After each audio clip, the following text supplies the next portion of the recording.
Hello and welcome to Encounter Roleplay. It is Monday, which means it is Song of Ice and Fire, Game of Thrones, The Crownlands. And we have a bumper cast today, so without any further ado, why don't we go and say hello, find out who they will be playing and how they are doing this week. And let's begin with the wonderful Amelia Tyler, who I've missed so much. I missed you too. I missed you all. How are you?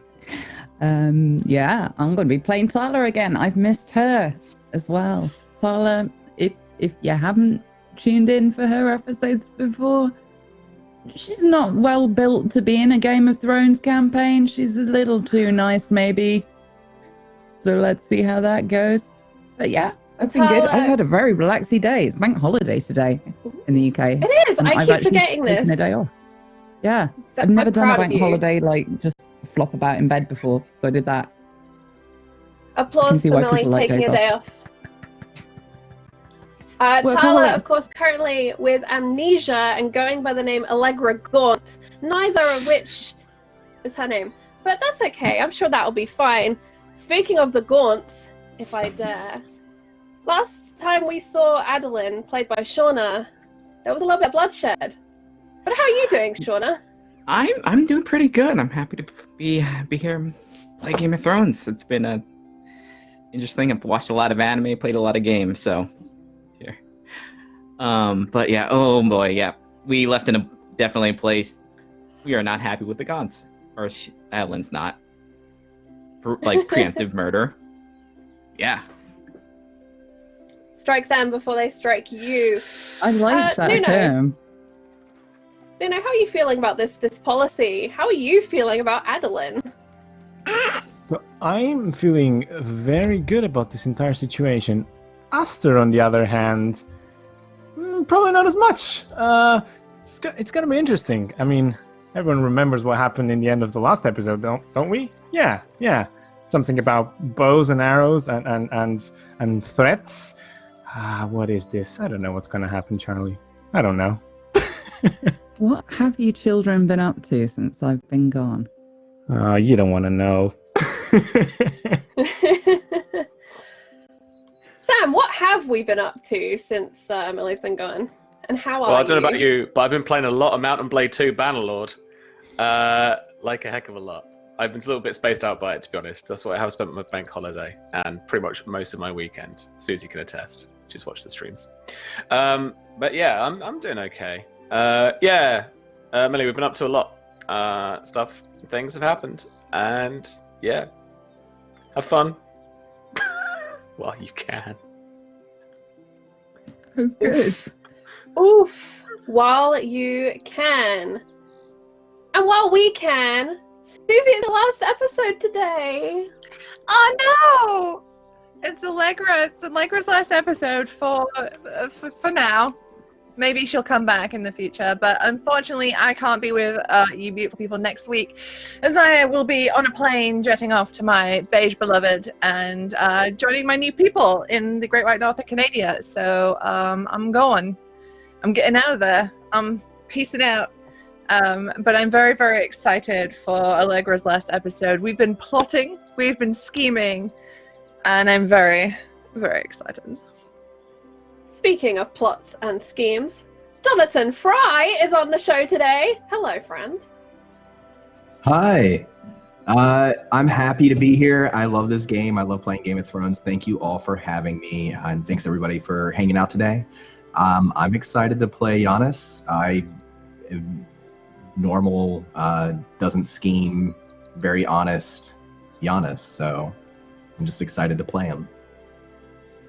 And I am very excited to have you play him. Good. Major thank you to chat who have already hit 20 retweets, which means I will be giving a boon to one of these beautiful people that you see on screen. I'll resolve that in a little bit for you all. But don't forget, you can interact with today's show by hitting that clip button if we do anything worthy of a clip. I appreciate your judgment on this one and all of the many face palms that have been clipped in this show's history. Thank you for that. You can also donate using the options down below, or if you do !donate in chat, it will bring up some options there. You can give Banes, boons, crit successes and crit fails, which in this game equate to plus test dice or minus test dice, which can really change the fate of a character. There's also, of course, absolute power down at the bottom, and we have seen a few of those unlocked. One of which caused the feast, which killed a lot of people. But that was fine. There's been no kind of lasting consequences. No, I haven't been split up from my entire family at all. Donations are great. And you know what else is great? Our sponsors are great. We couldn't be here without them. So why don't I hand over to Past Charlie to tell you all about them. Before we begin today's show, I would like to take some time to remind you about our sponsors. Fantasy Grounds, our virtual tabletop of choice. All of the beautiful maps and roles you see tonight are done using Fantasy Grounds, which you can try for free at fantasygrounds.com. You can also get all of your miniatures from Wayland Games. Go to waylandgames.co.uk and get yourself a huge range of D&D, Warhammer and 40k minis for up to 20% off regular retail price. And Tabletop Loot, who sell incredible dice. Go and check them out at tabletoploot.com.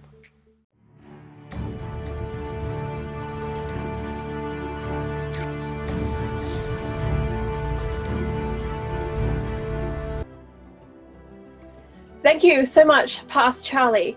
Present Charlie would just like to add our wonderful partners, World Anvil, to this mix. You can get 20% off of World Anvil subscriptions, 6 to 12 month ones, with the code EncounterRP! Said with emphasis because it's in all caps. That's how I flag all caps with the vocal cue, in case anyone was wondering. So please do go and check them out. We also have our own page, which if you want to bring up a chat is !crown WA, and you can find all of the letters, a family tree, a little map of our region, and we're slowly fleshing that out. So keep an eye on that. We will be continuing to add to it even when we go off air, because I have schemes to bring the show back. But for now, Westeros, and to the Red Keep. In the heart of King's Landing, a fortress beside the sea. Jaime, you were summoned by a letter, a curious little note. Your sister is with Dark Sisters. Meet me. Following the clues and the obvious implications, you find yourself walking the steps of the Red Keep and up and into its labyrinthine corridors.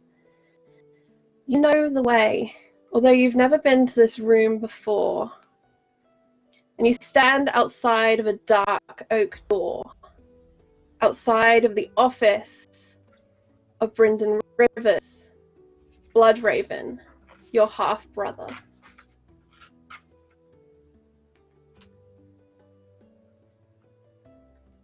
Jaime, how have you dressed for the occasion? In dark colours.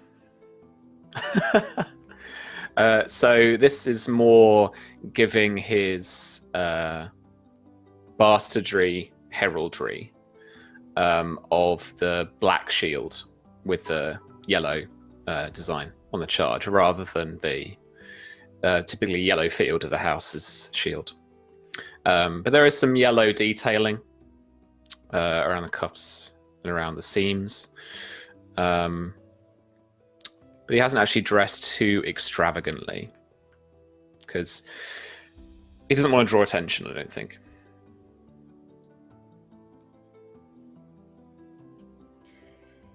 And as you stand outside the door preparing to knock, the handle turns on the other side and it is opened.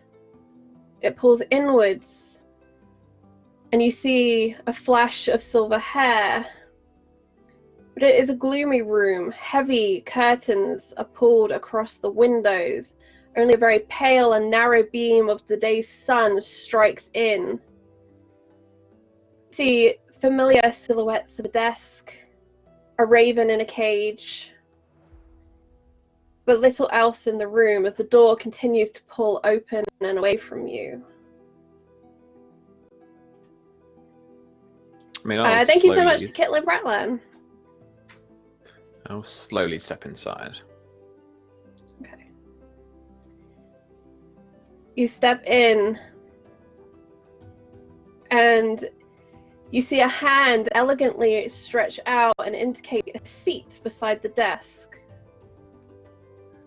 The air is tinted with the familiar sea salt of the sea that roars beside King's Landing, and softer, more floral notes. Flowers from the garden.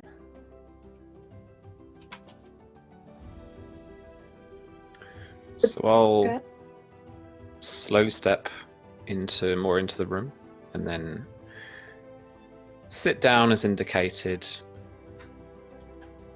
not being impolite to like glance around and stare at anything. And the door is pushed softly closed, and you see a soft silk dress in a pale blush color with gauzy iridescent material on the shoulders that kind of emulate almost armor, but the fabric is sheer and delicate. It would provide very little in the way of protection. Long silver hair flows down off of a beautiful face. A woman with one green and one blue eye. Around her neck, a heavy necklace of alternating sapphires and emeralds. Hello, brother. She smiles. Is this the She must queen? be barely 18. Okay. It no. is not the queen. But you can make a knowledge test if you would like. It's going to be fairly easy for you because of who you are and your general preoccupations. All right. It's a cunning memory. We were legit doing Cunning memory. Song of Ice and Fire quizzes the other night with Susie, and now my brain's racking like, which bastard child is this? 15. Okay, on a 15, you have never met her, but you are certain this is Shiera Seastar, the youngest Right, of of course it is. Aegon's bastard children. A daughter of a beautiful woman brought from Lys by the late hand of the king, Lord Arryn. And rumoured paramour of Bloodraven. If she's stood, I'll stand. And say, She's remained stood. Yep. so I'll stand and say, dear sister, it is good to meet you, my lady. I must apologize. Our mutual brother had hoped to see you himself, but has been called away most urgently. You shall have to make do with me today. That's all very well. Please do sit. And again, she waves her hand towards that chair. Mm-hmm. And she goes Nice. now to the curtain and pulls it back to let a little more light in the room, wincing and pushing away at the dust motes that swirl before her eyes, pausing almost mid-motion to watch them, and then she blinks heavily and turns back towards you, her hands clasped in front of her. I was told he had important news to share with you. Are you ready to hear it? There's no need to tease, please. Yes, I am ready. She smiles at your mention of teas, and she reaches down below the desk to pull up a fresh bottle of Dornish red wine, which she places on the table. And she opens a drawer and pulls out 2 fine silver goblets. She sets one before you, and one, presumably for herself. If she doesn't immediately, I'll do the honors. Okay. I think she makes the barest gesture towards it, but really she was waiting for you to do it, so she seems pleased as you pour.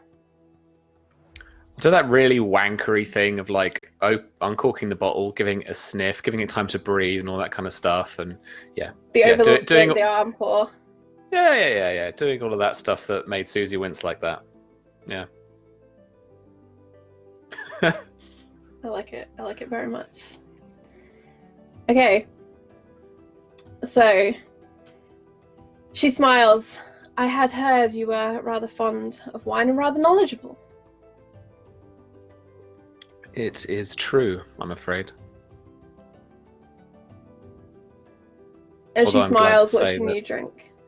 You've picked a particularly good one. I'm very pleased to hear that you approve. And she takes a small sip from her goblet. 195 was a very blessed year for Dornish Reds. They had a lot of rain, as I recall. Yes, yeah. So please, without the teasing.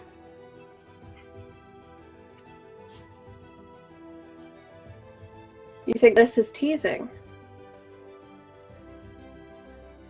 What else would it be? Have a little more wine, Jaime, and get comfortable.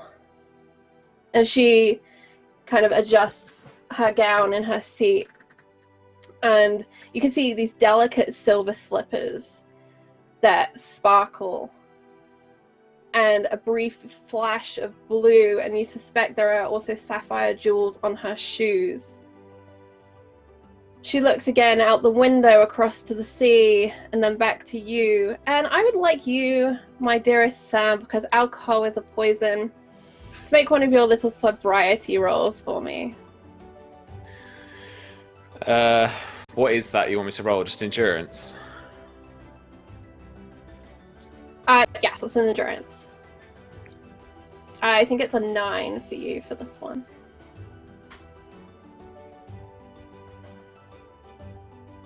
Ten.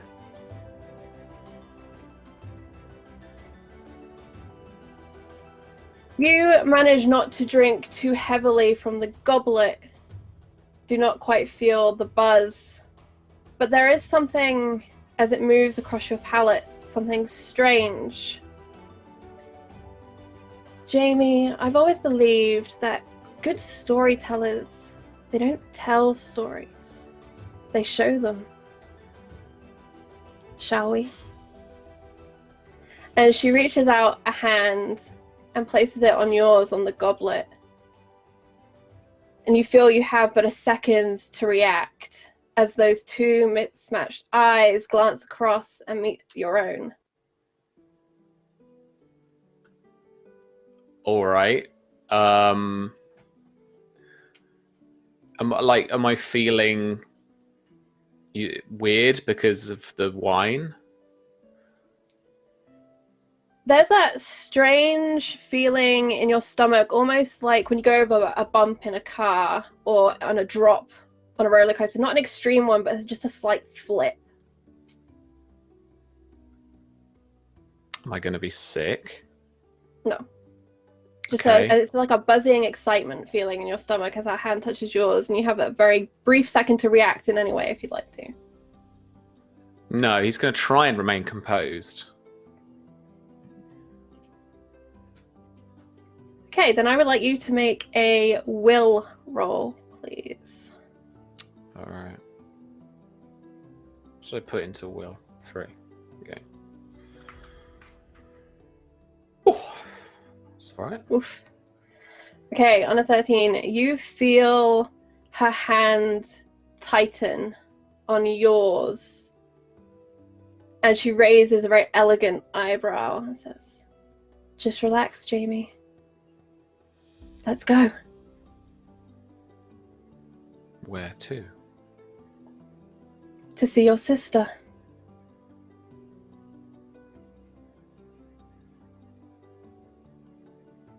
Is she here? And he looks about the room.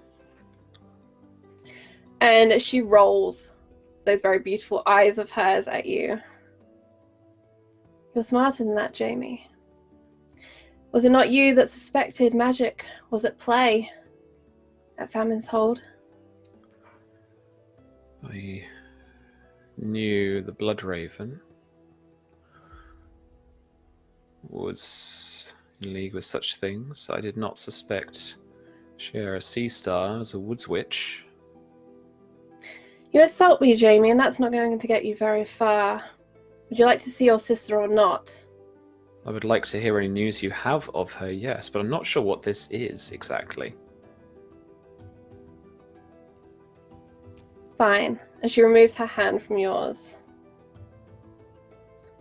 Your sister wanders the world, led by an unusual patron. Your sister is in ill-advised company. There are those that would see the line of Valyria snuffed out, by which they mean very crudely the Targaryen bloodline, of which you are a part, which I am a part. Whether or not I believe such a thing could be done does not matter. What matters is there are people trying. It is with these people that your sister finds herself.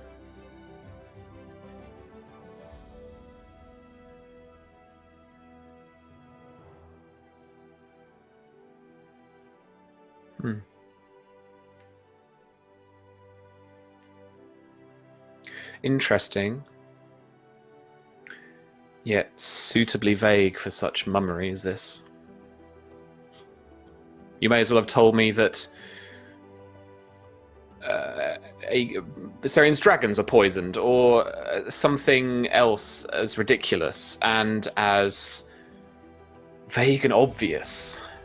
Rebels have continued age after age to go after the Targaryen bloodline.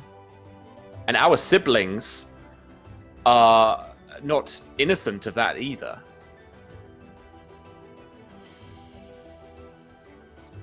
Do your siblings harbor magical abilities? Your Tremaine siblings. And you can tell she's kind of losing patience that you kind of seem to be fighting against her way of wanting to present these things to you. No, we tend to deal with facts and specifics. If you have any of those, I would appreciate that news. Otherwise, I feel I'm wasting my time here.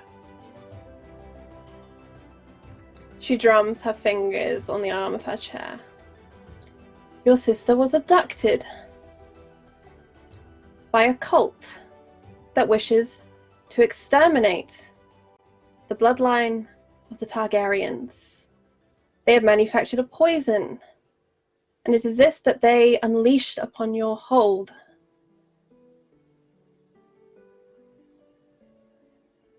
Thank you.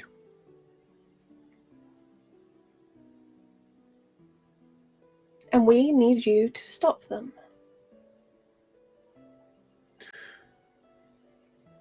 Do you know where I can find them, or who they are? This man, perhaps, with the scarred face? The night is dark and full of terrors. Such rumors I've heard, people I've questioned, have said as much. I do not know about a man with a scar, but I know a woman whose face is marked with blood and a crescent moon.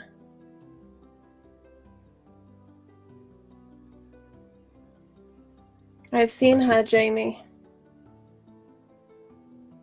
I've seen her often. It is she that says the mother of beasts will come. She who speaks of the trail of ashes left in her wake, of the longest winter.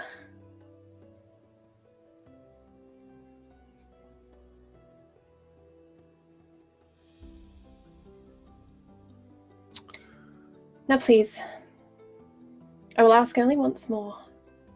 Allow me to show you.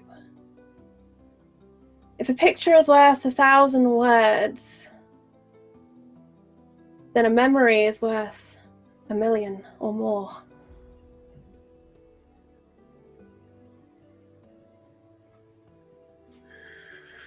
Very well.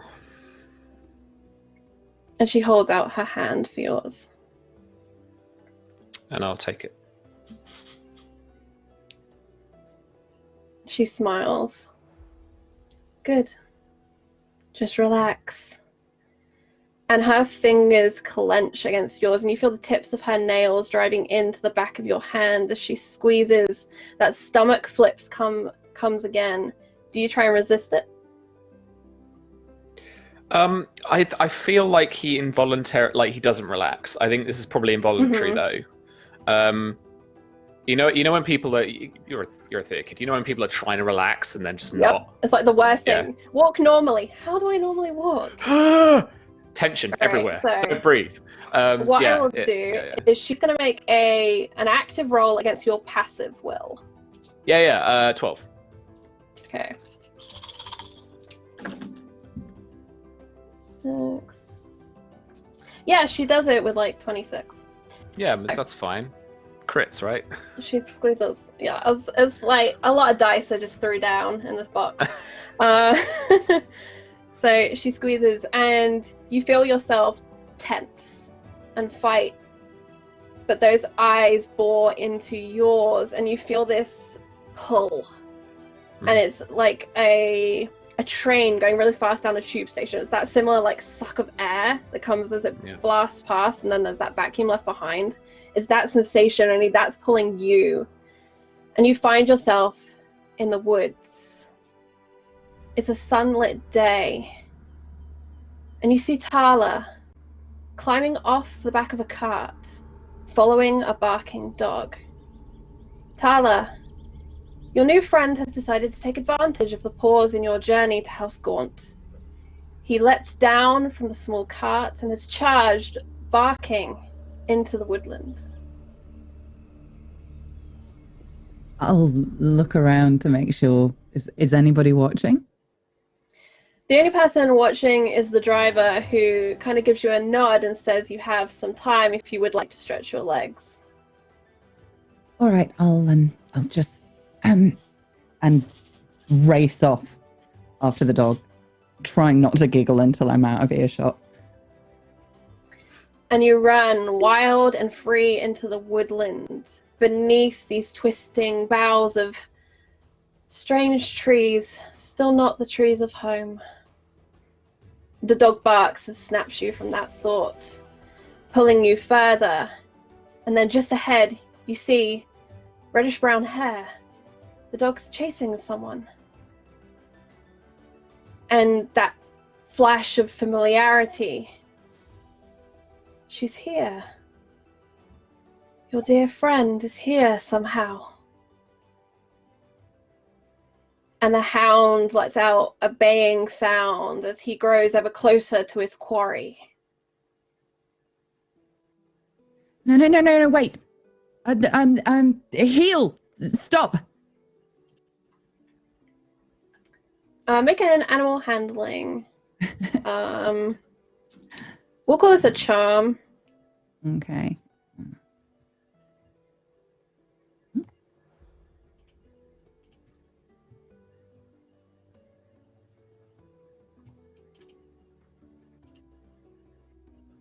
$20. The dog stops.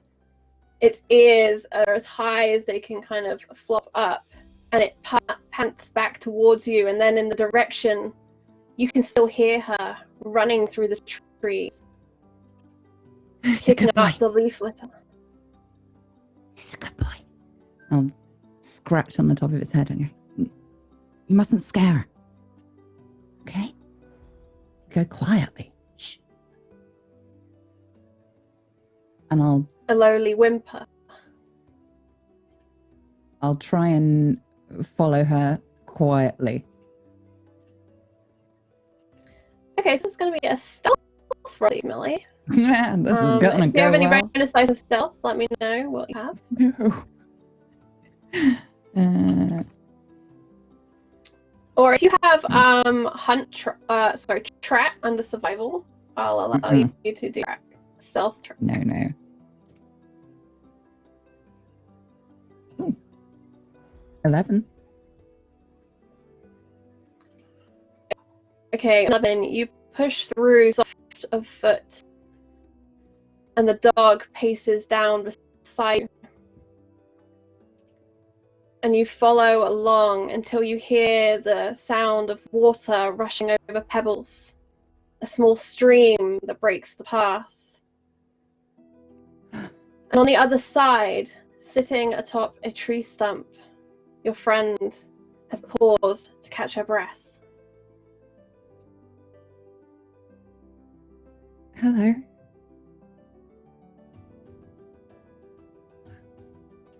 I'm sorry if we It is scared you. I didn't know what he was. How are you here? I've been looking everywhere for you. Where have you been? We lost don't you in the know. woods.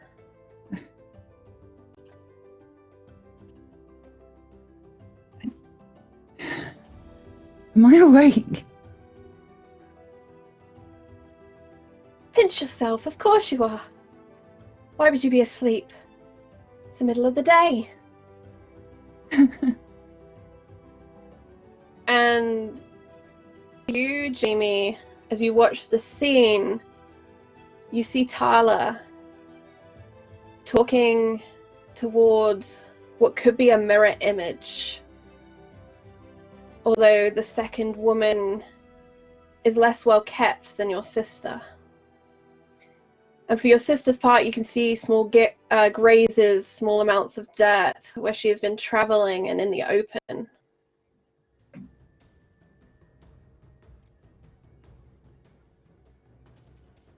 Who was the man you were with? Oh, the scary one or the... That one? She mimics the gesture. Nobody. Just somebody who'd had bad luck as well. He was nice, I think.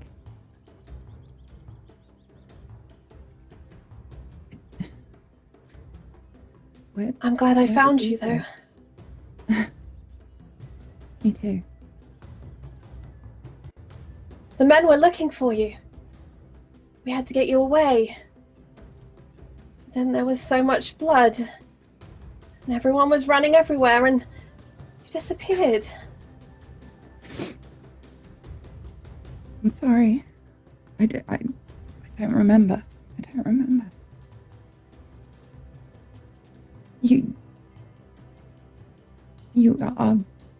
You're going to stay with me, aren't you? Forever. As we agreed. Did we? Come on. Okay. I'll take you to where we're hiding. We? Who's we? Other friends? It's hard to survive on your own.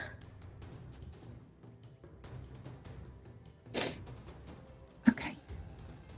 Can I bring my friend? Of course. Come on, little friend.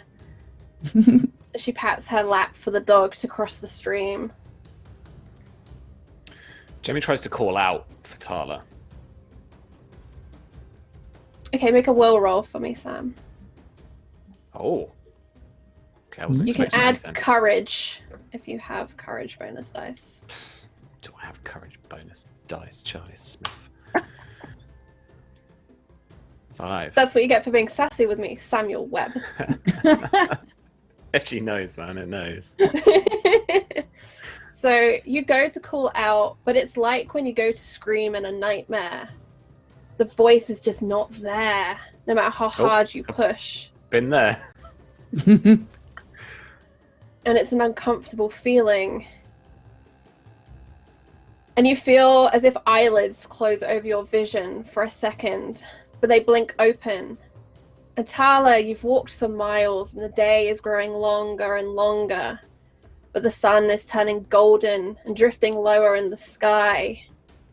As you reach, it seems like a mud hut.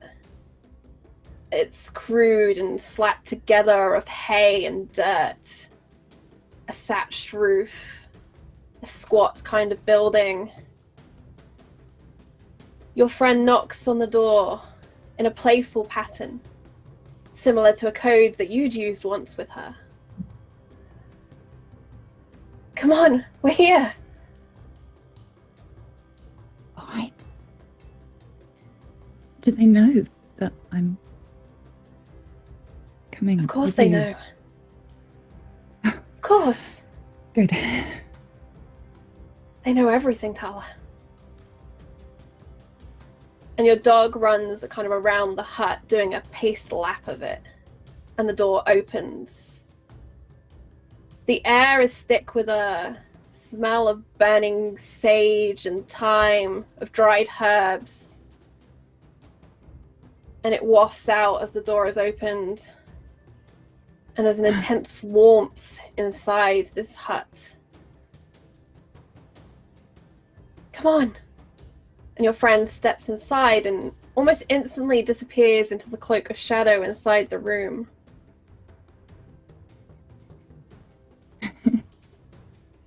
Come on, puppy. I'll follow her. All right, Jaime gives one last cry in an attempt to stop her. All right, a will test, please. I like you, Charlie. You're the best. Mm-hmm. No. A 9.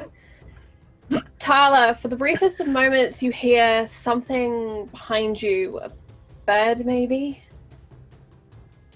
But as you step across the threshold, a hand grabs yours and you're pulled playfully in to stand beside your friend. And Jaime, again, you feel that blink.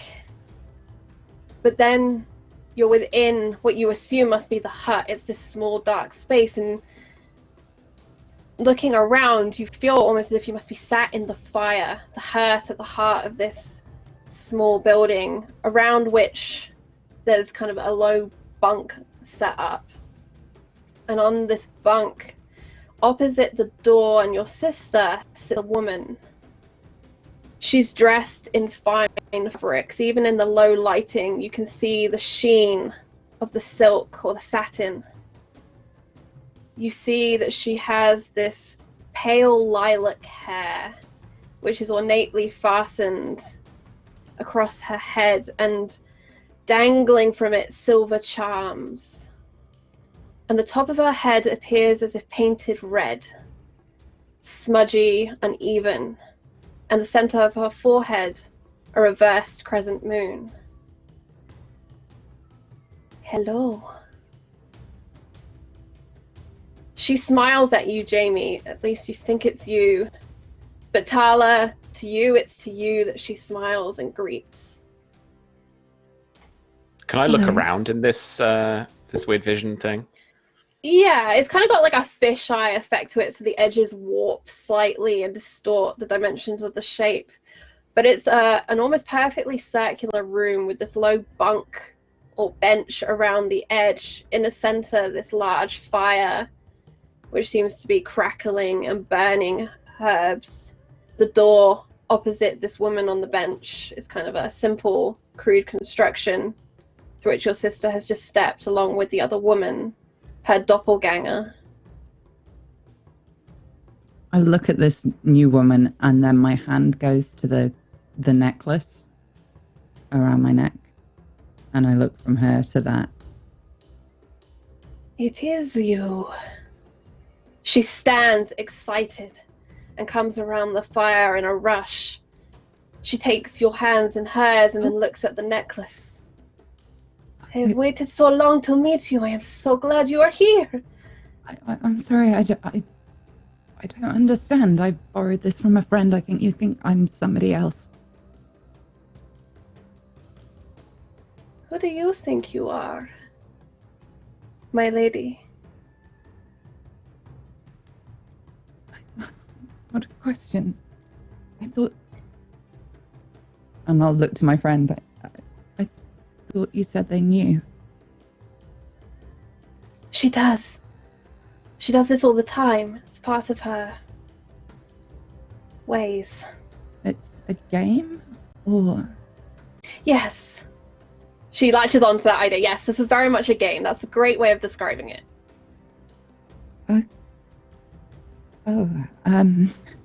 Tell me, my lady, when you were running through the woods, didn't you have a strange vision?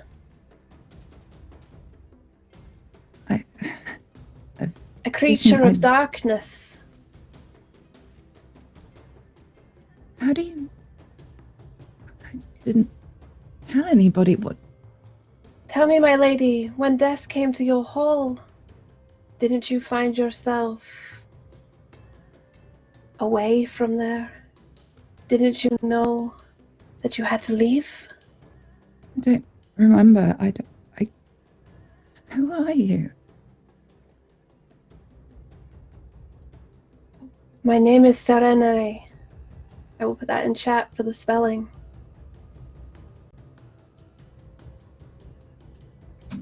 I have come from a very old place to put right something that is very wrong.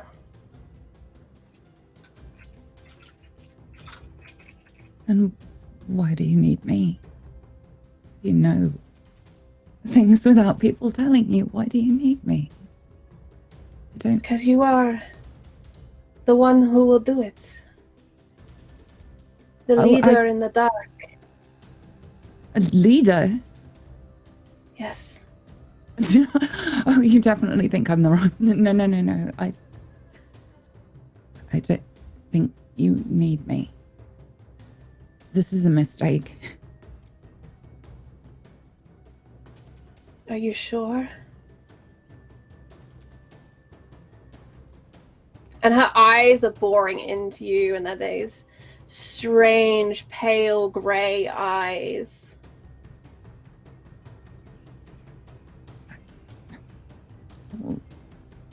What would you need me to do?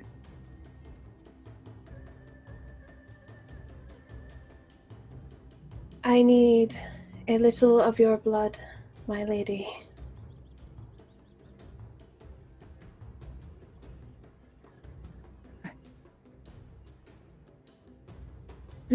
I need you to join us in fighting this darkness. You keep saying in darkness. Stopping what do you mean? This doesn't make any sense. the terrible winter that will come to this land when the mother of beasts is born. And she's growing more intimidating. She seems to be almost growing taller, looming. I know you are afraid, my lady. But it is your destiny. You're always telling me what my destiny is. Why does it always have to be this? I don't... This is just a stop along the way. There will be great palaces in your future. Great fortunes, beauty. And you will stop a great deal of death that needlessly will happen. I don't know who you think I am, but I don't care much for palaces or all those riches and trappings that go with it. My lady, without you, everyone will... And Jaime, the eyes close. And the darkness of the hut is replaced by the warm morning light of King's Landing. Shiera is frowning. I can never remember what happens after that. But I've seen it. I've seen it so many times. Sometimes the dog comes into the hut and sometimes it doesn't. Sometimes your sister walks into the fire. Sometimes the woman sees me and she tells your sister to flee. She tells your sister that I should not find her. We should not find her. And she is kind of snapping out of a trance as she's been in the middle distance, recalling this view. And any of the pretense she'd had before, any of that teasing vagary, is stripped back to frustration and upset.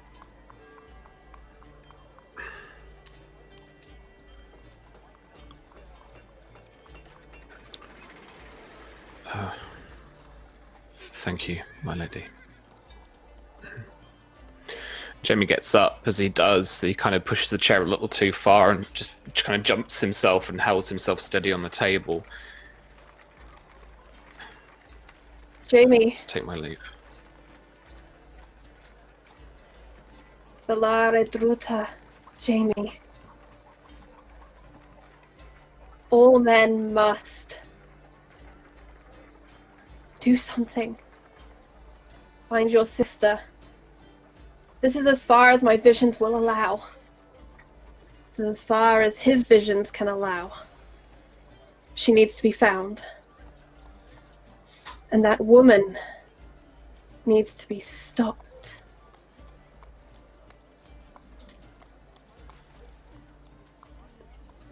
My lady. And he turns and staggers out of the room, pulling that big oaken door himself and taking only a few steps down the corridor and down a few steps of a small staircase before he vomits onto a castle wall.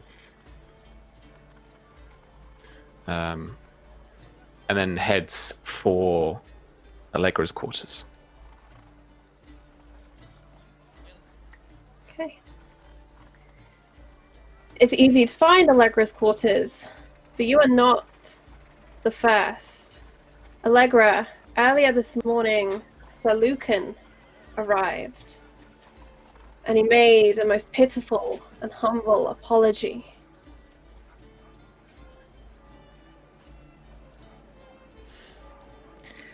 Allegra! She smiles warmly at him. And she pats his cheek. Don't worry. Everything turned out fine in the end. As much as I would have loved to have seen you skewer that man, I'm also glad you weren't in danger. You really must be mad with me to suggest I'd be in danger from a gaunt.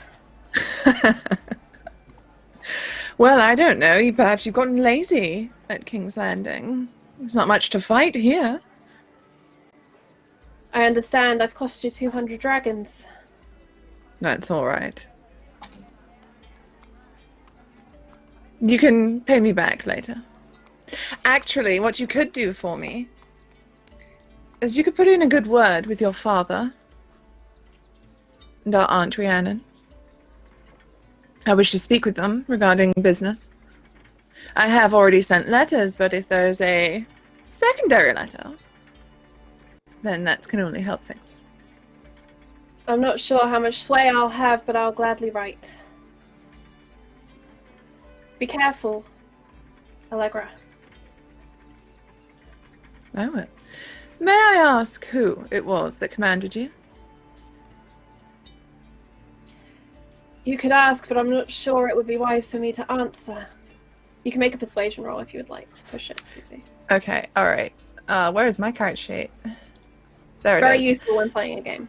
It is really, really important to do that. So it is persuasion. Just can you use convince to convince him? Yes. Or you could use charm. Okay. Depending on your approach. Nah. Allegra's charming enough. She doesn't need to use charm. And let me just re-roll 2 of those ones. Oh! That's a lot. That is a lot. Yeah, that's just a lot. I'm not going to do the maths. It's a lot. It's just a lot. He looks kind of around the inn room that you're staying in. He sees Donella across the way working on some sewing. He looks at you. I'm afraid it's not wise for me to say. And he takes your hand and he kind of leans in to kiss your cheek to make amends.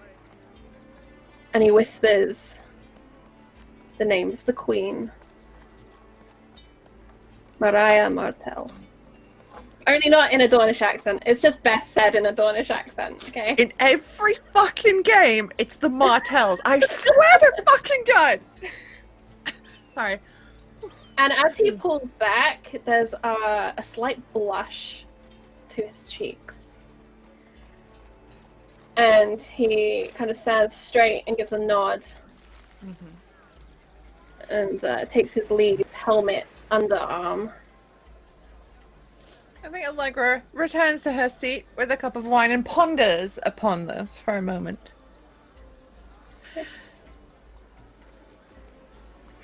Donella kind of looks across curiously at you, but she'd been wary the last few days since your disapproval of her hobbies. Well, you know, stealing is frowned upon. It is kind of a little bit of a crime. But Allegra will look over to her and smile warmly and say, "Oh, it looks like we've got the attention of some powerful people, Donella." She raises her eyebrows as if to ask, "Is that good?" It is actually rather good. You see, we can use that for our advantage. There's no such thing as a bad opportunity. She nods and she holds up the sewing she's been doing. What she's been doing is affixing some lace to one of your older dresses to kind of renew it for you as a gift. And I think Allegra's a little bit touched by that. I think she's like, "It looks wonderful, Donella. You did a wonderful job." And then she grows quiet for a moment. And she looks down and swells her wine in her cup. Before she looks up, she says, "Donella, do you remember your dreams?" She frowns and gives a half shrug. A non-committal response. I could have sworn the other night that I heard you speak.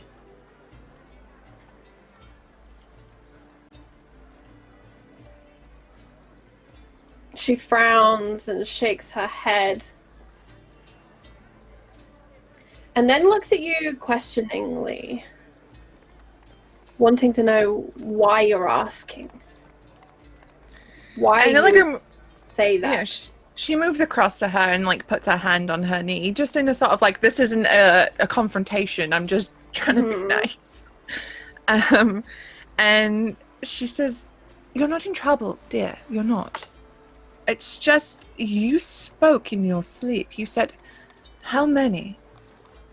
And I wondered if you remembered what that was about." Her frown grows deeper and her fists seem to clench.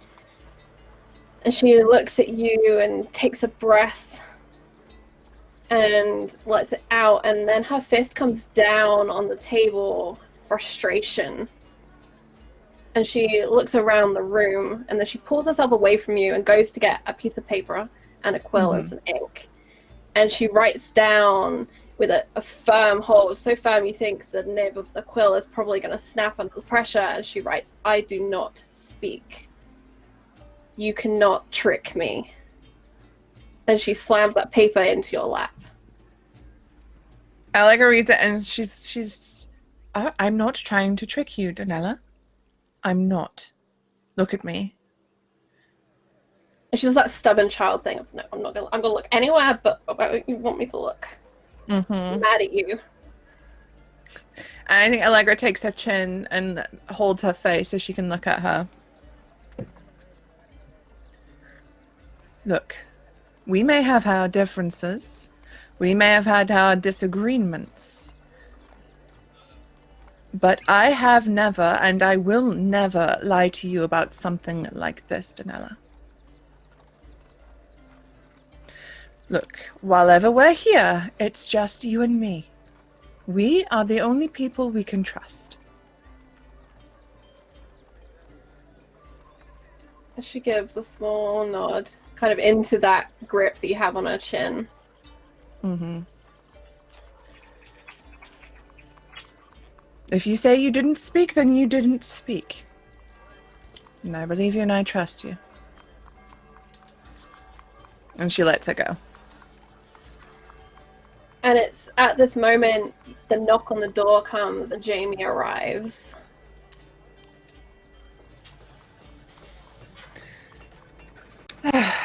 Come in.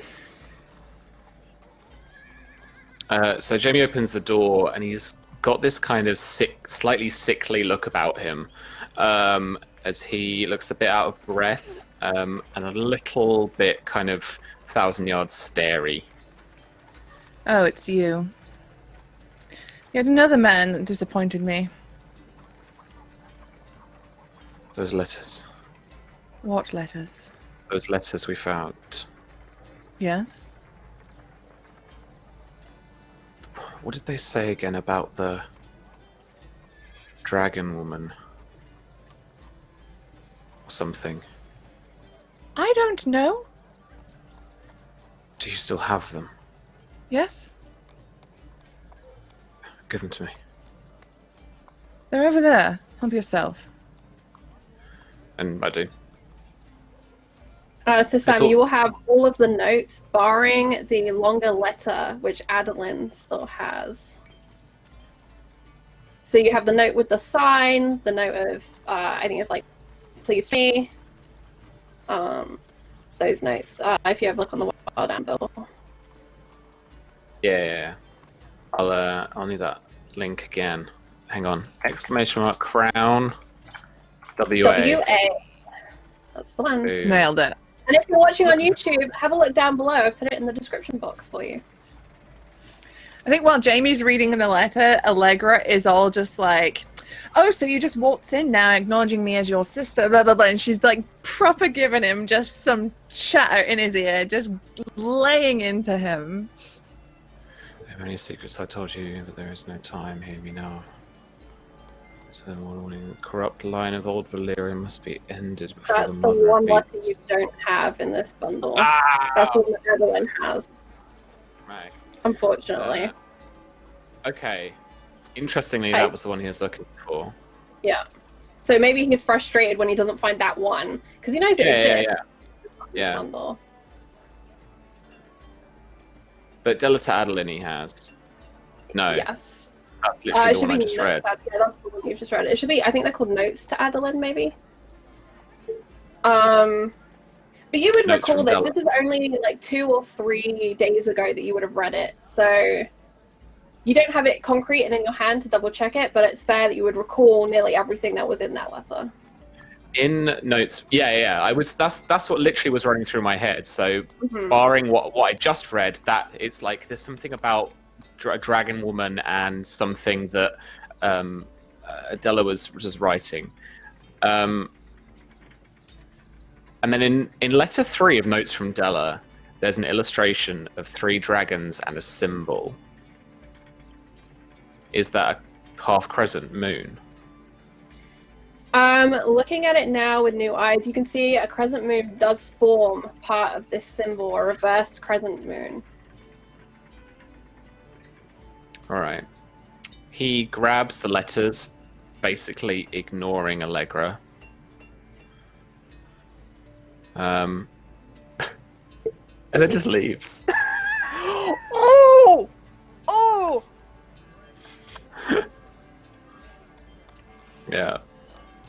There's just a string of like profanity and just insults that follow you as you leave the room. You're one of those cool dudes who walks away from explosions. Yeah. Don't look back. Yeah. She's got that goblet in her hand. She's like, I'm gonna fuck him. Yeah. But he's I think he's actually, gone. Gone. as the Leaves door's just behind open as him. well. Nope, leaves the door open. He's all like fucking Done. He's done. Yeah, he is. Yeah. I don't know, Charlie, what other stuff you got planned. He's off to figure this out. Okay. He charges off, and Allegra, he leaves you behind. He dodges through the crowd, so determined. Mm-hmm. You would be welcome to continue pursuing if you would like to, or you can kind of let him go. You can see he's very determined in his action. I'm heading Allegra back lets towards him go. Lord Jamie is abandoning you. Yeah, What she new, lets eh? him go. She takes a big drink of her wine, slams the cup down on the table, and turns to Allegra and says, "Well, I guess that answers that question, doesn't it?" It's like 10 a.m. wine. What is this? It's always Like- wine time in Westeros. Morning wine. Yeah, it's morning wine. It's Breakfast late, wine. fruity. For the Yeah. most part. I mean, Yeah. speaking of wine, Astor, the drink on the table is knocked aside as the guards hasten to fully draw their weapons as Adeline's bow levels down towards you, and she demands to be allowed to leave, defying your order that she be held for what she has done.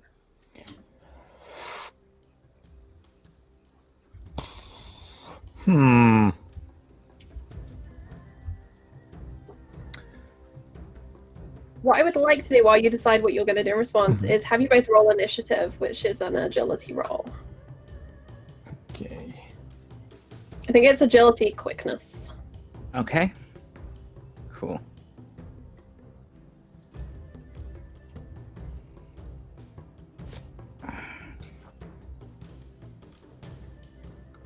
Let me get that.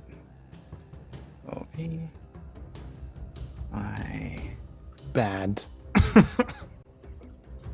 Where is it? There it is. Sorry, I had to recopy the. That's there it alright. is. So it's slash roll D space, however many you're rolling, and then the number after that is how many you'd like to drop. Yep, I am.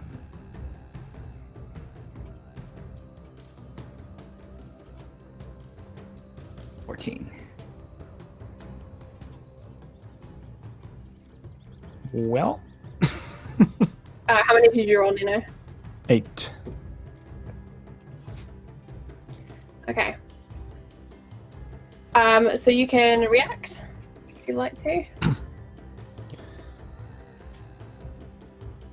Kind of as the guards draw their weapons or are about to, Astor tries to keep some composure and just calmly talks back to Adeline. Good. Great plan, huh? What now? You shoot me? And kind of gestures towards the rest of the room. I count at least 5 guards. What next? 5 guards, 1 shot, and she will look at you. I don't think you've ever seen this from her. Like, Mhm. It's like you're not there. Just like you can see her, like her pale gray eyes, just like burrow through you, as she's kind of focusing over. Not when there is justice to be done. There are still more of them. Oh, you speak of justice. That's nice. You shoot me down now, and the truth about the poisoning dies here with me. Great talk for someone that wants justice. You want your own justice, not what's better for everyone else. That's Okay, not how so we work in Nuno, this family. Yeah. what I'm going to ask you to do is use one of the intrigue actions, and I'm going to give you +2 bonus dice for that role play. Okay. I'm going to guess this is persuasion, convince, intimidate, one of those 2. This will be convince, and the action is probably. I'm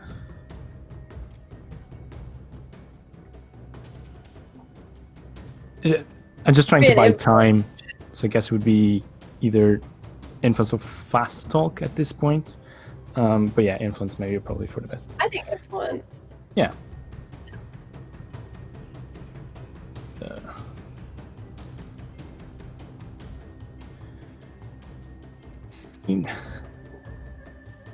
Very nice. So Shauna, how does that compare to your intrigue defense? That beats it. Okay, Intrigue defense is 9. Okay, so that's 2 degrees of success. Maths wizard nod at me. Yep. Cool. Yeah. So Nuno, that is 2 times your will rank in damage. Yeah, so that's 4. 4. All right. And Shauna, you can reduce that by your defense rating. Your disposition rating for intrigue. Okay, so it's down by 2. Okay, so that'll be 2 composure damage. Okay.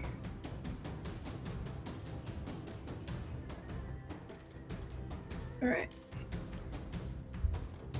And now it is kind of your turn as we kind of move up to the top of the initiative. The guards will be acting after you, Shauna, for the meta, so you know where they are before Nuno. Okay.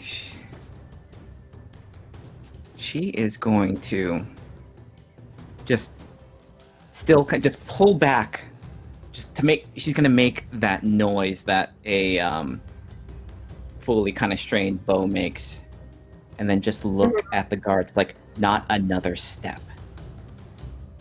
I've killed more men from 10 times the distance if I wanted to. Don't force my hand. She's going to slowly back up a little bit. Okay. I think this is going to be Persuasion Intimidate. Mm-hmm. Or Persuasion Command, because technically you are the leader of these men normally, or even though Astor supersedes you. So you can lean into that, like, and kind of use your reputation. She's gonna try command. I mean, they're about the same, so. It'll be Persuasion as the main dice, and then just command bonus dice. Okay. As opposed to warfare command.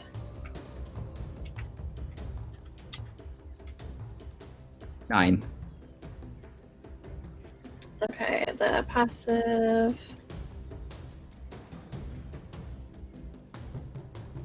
Okay, so they don't move any more aggressively. Their weapons are fully drawn, but they hold their position and they watch you like hawks as you back away slowly. And they glance to Astor, wide-eyed, waiting for an order, not knowing what to do. So basically, on their turn, they're considering, essentially. Yeah. Huh.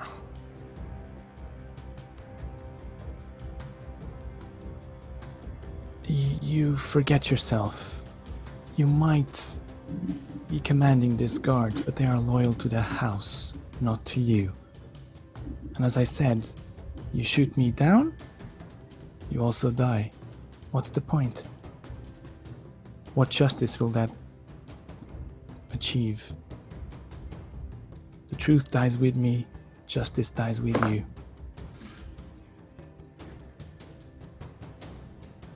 Stop this madness. Drop your weapons, nothing will happen to you. We'll figure it out. Just do it. Alright, so a roll from you, please, Nuno. Yeah. I'm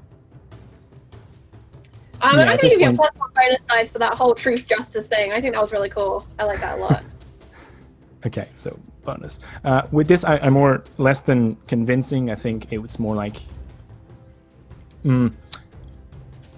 trying to make Adeline consider and like just do the right thing. I don't know what that would be. Is it still convince or insight in some way? I'll let you use insight. Even though you're kind of inciting her to not take an action, that's still an action. Yeah. You're still provoking her with something else to do something for you. So yeah, I'll call it an insight.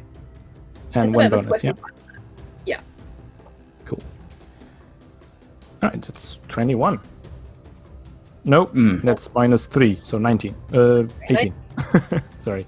18, yes, you're right. Yeah. So that's double your intrigue defense, correct, Shauna? Yeah. Okay, with 1 crit, let me have a look at the crit table. Ooh. Little bit of a crit table. So you get a solid hit. Increase the base influence of your technique for this exchange by +2. The base, So with an insight, you are using, let me scroll back up. cunning, yeah. Cunning, yeah. So just make that +2, and then it's 9 plus 5 is 14, plus another 5 is 19. So it's 3 degrees of success. So it's 3 times whatever that number is. So cunning plus 2 times 3. Ouch. So that's 21 then. Okay. No. Unless 18. the Oh, boys still. tell me I've just done the rules wrong. But I'm not sure if That's the the way I modifier am. is before the tripling or after, but yeah. You add the bonus damage to your first bit before you multiply it. Ouch. Okay. In that case, it is 6 times 3, so 18. 18. So Shauna, you can take a point of frustration, which will suck up that damage, but you will be at -1d. You can is there an injury version for intrigues? No, there is no intrigue version. Big. Or you can just take it and you will succumb to the thing, because I think that takes all of your composure, correct? Yeah, that would take all my composure. Yeah, because it'd be 16 damage once we've taken into account sick.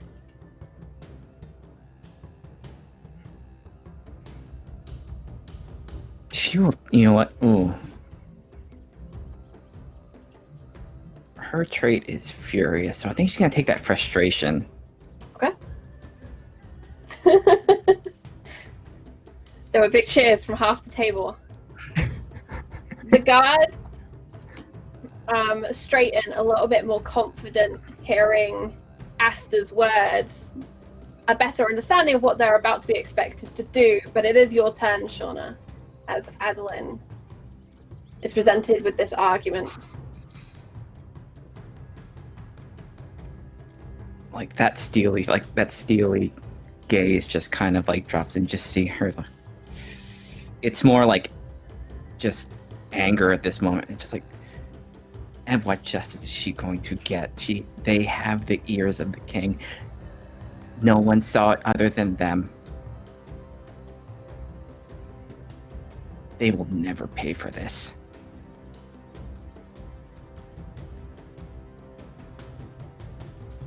Where is Astor standing in comparison to like anything else? I believe we're in the Great Hall right now, and he was kind of sat at one of the tables reading the letters, or we're in the Maester's chambers. I cannot remember which room we're in. We were at the entrance to the Great Hall, because this happened Perfect, as we that's right, you were collided. walking out. Yeah. That's right. So that's where you were meeting. So Astor's probably like fairly close to you, except for the fact that you've just backed up a bit. Yeah. You're probably backing up, I imagine, then towards the foyer, towards the main door to leave. That would be your closest exit. Or there's the stairs, which are kind of across and in front of you, which leads up to like the chambers and things. It's too late. I'm on this path now. They won't stop me, and you and this family will not stop me. And she is going to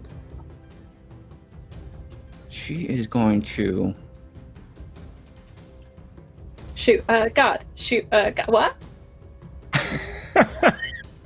Shoot Astor, shoot Astor. I mean, what? Wow. What the hell is going on? But Shauna, because you're playing this Furious benefit, I'm giving you a +1 die if you use a social. God, alright.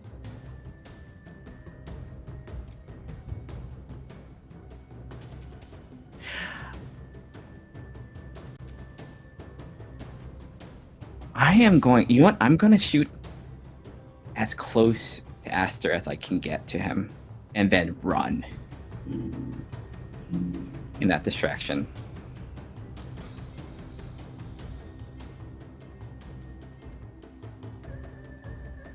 Okay. So yeah, this is a shot, the same as you would make any other shot, only you're aiming, I guess, kind of past his foot, kind of a thing, or past his head. Like right under an arm or something. Okay. Are you taking the aim action as you do this, or are you just gonna and then run? Yep, that and run. Okay. Good to know.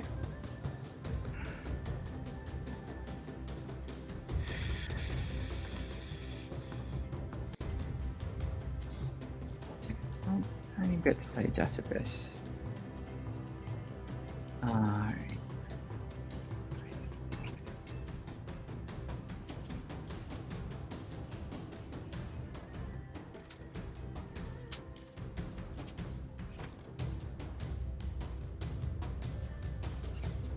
All right. 23. Nailed it. So Shauna, describe this shot where it whistles past Astor, where the arrow ends up. Tell me. She basically just aims at his head, and then just in a split second aims lower to the right, and just hits, like pushes, like right. It's like right below an armpit, and it's gonna just try and like pin him. Okay, I love this. All right, so Him, yeah, Astor, like to make it like for an instant, I want to look like a shot. yeah. So Astor, you see Adeline turn this bow, and you can see in her eyes she's going to fire it, and instinctively you turn slightly towards the door of the Great Hall, and this arrow just nails the fabric of your sleeve to the door, and like it just slightly vibrates there in the wood. And that second, she's just gonna run, try and like flip and run in that moment. You run. And the guards are going to give pursuit because you just attempted to kill the lord of the house. Mm-hmm. So you're going to do kind of simple chase mechanics. You roll, they roll. Okay. So describe for me how you intend to get away. You burst out the foyer doors into that cobbled courtyard with the stables, which are on the left side. Out in front of you is the main gate that protects Famine's Hold, and then there's a down steep-ish incline into the valley and the farmlands. So her first instinct is to go toward the entrance, but she remembers what happened in the last couple of days. She remembers the well. She's gonna run toward that and just try her best to like just jump in, because no one else knows about other than her and Jaime where this led. Ooh, okay. So instead of turning and running out the main door, you actually brush past Astor and dive deeper into the castle's hold, out the back corridor to that well, to the well by the Mace's house chambers. And you go up to the edge, and you leap as the guards' arms go out to grab you right behind, because I think this is really cool, so I'm not going to let them catch you. I'm going to give you this as a boon. There you go, play a boon. Thanks, chat. You dive into the cold of this water, and it's a little bit of a fall before you feel that splash, and you're relieved the water is still here, and down into the dark. I'm going to need you to make some sort of survival orientation, something like that, to be able to swim in this darkness and find the way through the well. All right, it's just survival. I don't have orientation, but I'll take that. I'll roll that straight up survival. Okay. Oop, okay, that is it. Did. You know what? Let's roll 3. Ooh, 14. Okay, 14. Your hand goes out and gropes in the darkness. You're stirring up this muddy taste. That's the only sensation you really have right now, is taste and the burning in your nostrils as you push through and you swim. And I need you to make an endurance roll. We're going to see if you're going to drown before you can make it out of here. Endurance? Up above all right. Astor, the guards are yelling. She's jumped in the well. They're trying to figure out how they're going to get down there, if they should jump. They don't really know what to do. Panicked, swords in the air. They were really hoping they'd get stabbed someone. 15. 15. Good. I don't know. The moment is very frustrating, I guess. I mean, he's probably super nervous. Would you allow me some kind of roll to see if I can understand this course of action? Because if this was, I mean, Adeline is somewhat smart and tactical. Yeah, make a cunning empathy test. Okay, nice. As you try to understand her emotions rather than read them. Try to think, what would Adeline do and why it's doing it. Oof, very nice. You think Adeline must know that there's a way out at the bottom of the well. She's not killing herself, so there must be somewhere she's going down there. You know that the place has been flooded. There are corridors and secrets everywhere in Trimming Hold. Maybe she knows of a secret down the well. Okay. Although this doesn't help in your suspicions that maybe someone poisoned the well, and maybe that's what caused all this. Maybe it was Adeline. That's a brief, flickering thought that tick-tapes through your brain. But you kind of can free yourself from this arrow that's pinned your sleeve to the door and push it out into the night where your men are shouting into this well, their voices echoing off the stone of the building. Yeah. To the guards, I'll say, forget it, there's no point in going down there. Circle the castle. She has to get out somewhere. Just make sure it doesn't go unnoticed. I kind of make sure that there's a constant vigil of the entire surrounding of the just castle. make a warfare command for me. Okay. This is only to determine kind of how quickly it's going to get around the whole castle. These guys are going to follow your order. That's their job. But it's if they can spread it and get the castle covered. 15. They go running. They start banging on things. The entire castle is being woken and put on alert. And it's not hard to put this castle on alert given the recent actions in the last few days. Adeline, make me another orientation and then an endurance, please. Orientation, 13. Okay. And then the endurance roll, Yes, please. 11. Okay, on an 11, you can feel that desperate desire to breathe. And you're pushing through the dark, and a little bit kind of goes up your nose and it goes down into your lungs, and you go to try and cough it out, but you can't because you're still underwater. And there's a sensation that you're beginning to drown, that you need to move quicker. You're still groping through the darkness. It's kind of a small, round, almost tunnel that feeds, but it's full of water where the stream is obviously continuously filling this well. And you're pushing up and against it, using the walls, using all of the force that you can. But it's a narrow space and it's becoming harder and harder to push up and through it. Astor, you see your men spreading out. They're lighting torches. They're finding the dogs. It's all happening around you in a blur of chaos. Is there any action you would like to take this round, Astor? No, Astor will just join the search as well, not stay inside. Go with the men. All right, cool. And then we're back to you then, Adeline. So it's another orientation. And then it'll be another endurance. 15 for the orientation, 13 for the endurance.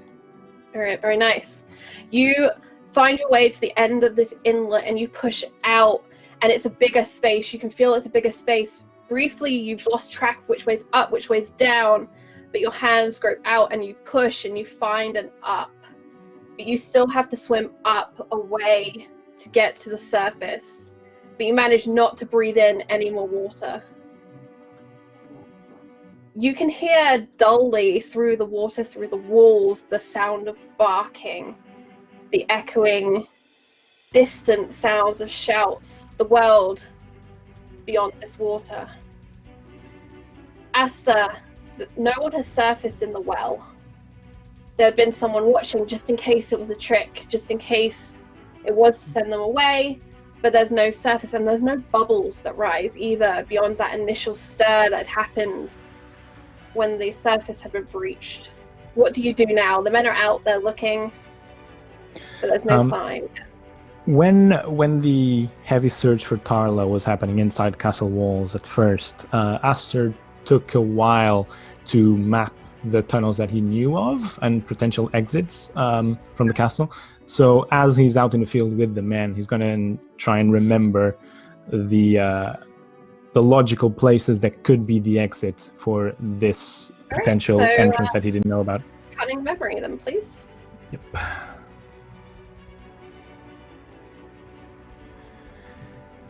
Anyone? Oof.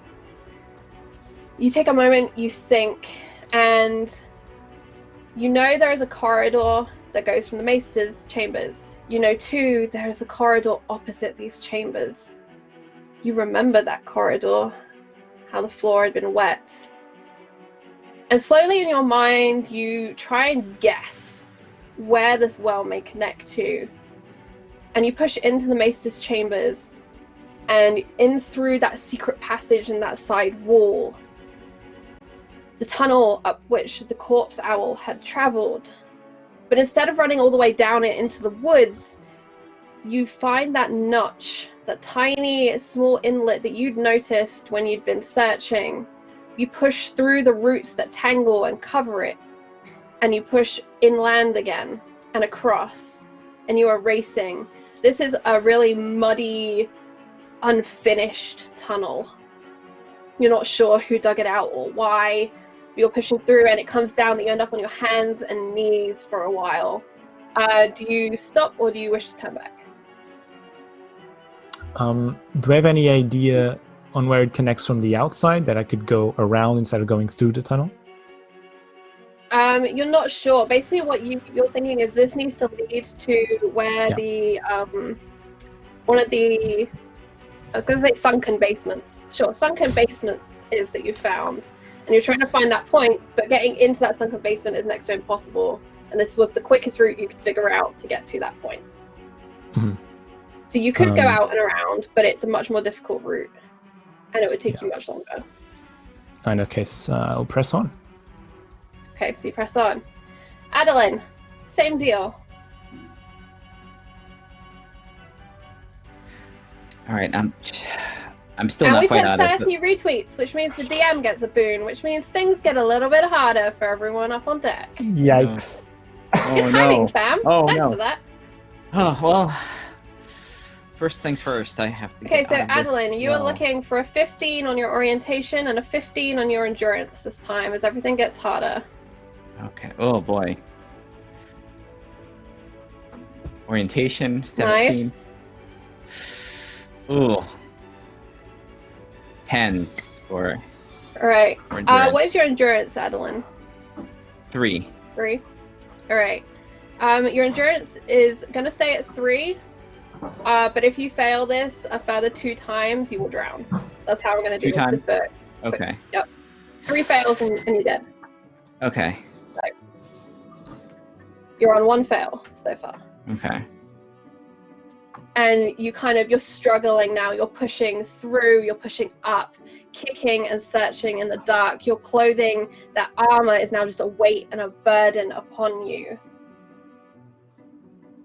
Is there anything you'd like to convince me that you're doing to make you swim faster? Ooh. I think she's going to... If it's a small, narrow area, right? This is a slightly bigger space. You get the feeling like you can't find the walls here, so you're just kicking, or now that you've orientated as to which way's up. Okay, I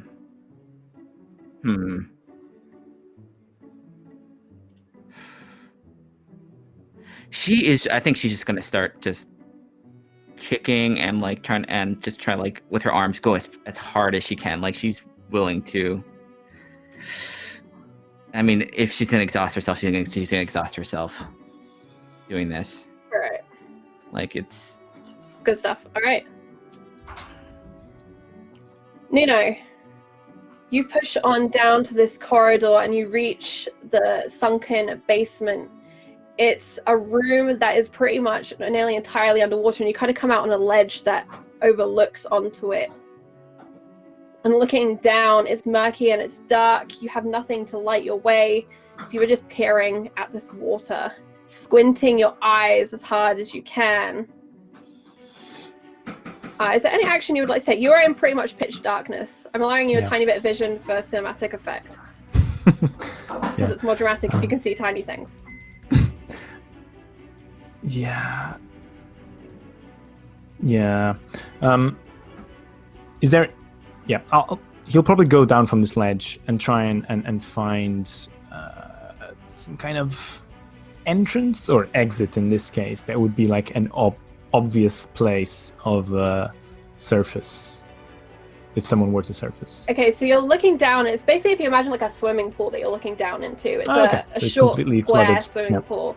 But off to one side is a slope that leads out, and it's that slope that's the other entrance into this space. But getting to that slope would have taken you a lot longer from another direction. That slope leads up and out into another tunnel and down to the river. Okay, perfect. In that case, he'll just try and get outside as quickly as possible. At this point, he's assuming that the men are already surrounding, and as soon as he emerges, he's hoping to find someone that can help him in surveilling this area as soon as he gets out. All right. So do you want to go back up the tunnel and out, or do you want to just swim across the pool to that slope that leads out? It seems to be quicker to go swimming, right? So he'll probably swim. Yeah. All right. So this is going to be an athletics. Okay. I think that's what swim comes under. Or is it agility? Is that right? It's the same roll, so don't worry. Athletics? Okay, cool. Thanks, John. 11. 11. All right, you go into the water and it's frigid cold. It's so cold it feels kind of hot and unpleasant, and you just want out of it, but you push yourself across shivering and crawl up this kind of slipway on your hands and knees until you are back up and out of the water. Looking back, how can anyone be in that? That's cold, that's awful, it's horrible, it's dark. And you kind of look for bubbles, and then you go on with your plan to go and find guards to get other people in here to get light. This is probably it. This has to be it. Yeah. Shauna. Oh. Hit me with your rolls. Just roll the endurance roll for now. Something else that she's gonna do. Ooh, okay. She has her her quiver on like a hip. It's one of those like those hip belts. She's gonna she's gonna loosen, take that off, because it's probably preventing her from swimming fairly well. Yeah, loose. Like she can afford to get rid of those. If they're no good to her if she's dead. Okay. All right. For the narrative purpose that you're unarming yourself, making yourself lighter, I'm gonna say the endurance is a 12 for this. Okay. Just for quickness in our tests. And you know which way's up. You don't need to make an orientation, so it's just endurance this time. Can I? Since I'm kicking, can I wager like strength bonus dice for this? Yeah. I'm only taking injury or something like that. This like. All right. I'll tell you what, if you're rolling with strength instead, I'm going to make you use that -1 test dice that's on your screen. Okay. Okay. Just because I need to get it off that screen. It's distracting me down there.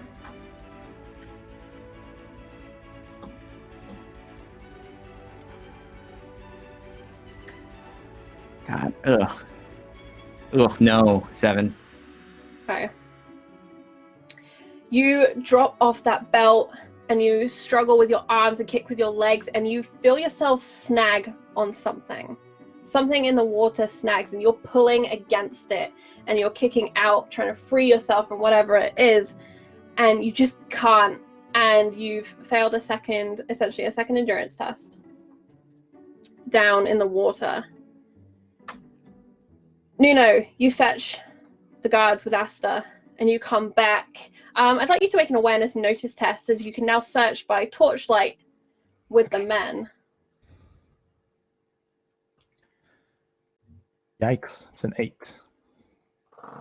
You peer down into the water. A couple of the men wade in, and you shout for them to move back so you can see, to stop disrupting. The surface is just churning as they've kind of kicked water about. The light is reflecting in strange ways.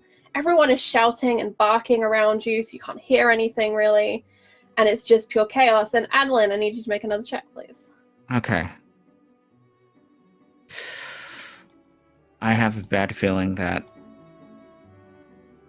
Shit, it's my bow. My bow is probably the thing that's snagging. A reminder, if you have any destiny points, you can spend them. Or you can burn them for even better effects. I don't have a destiny point because I think I used it last time. Oh, that's right, you did. Sorry. I remembered what that was used for, though. It was worth it. Okay. You want? I hate to do this, but she's going to, in a last dish thing, she is going to, I think, with her small dagger, just cut the bow loose. That's been like on her back.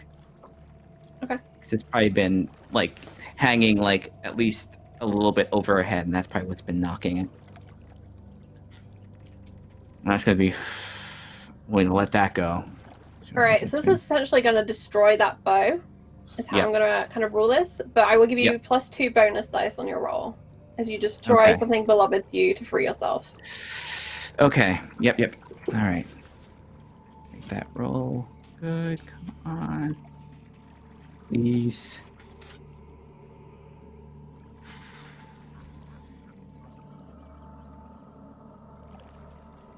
Still, what's the number I got to get? It's a 12. Okay. Come on. Alright.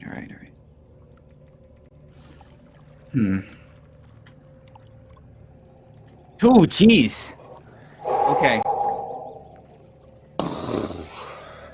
Ooh. And breaching the surface of this space, you exhale and inhale in quick succession, and you splutter and you cough and you gasp. Shauna, I would like you to roll 4d6s for me. Okay. Oh man. Oh, I'm shaking up. Oh, oof. Ooh. 9. Okay.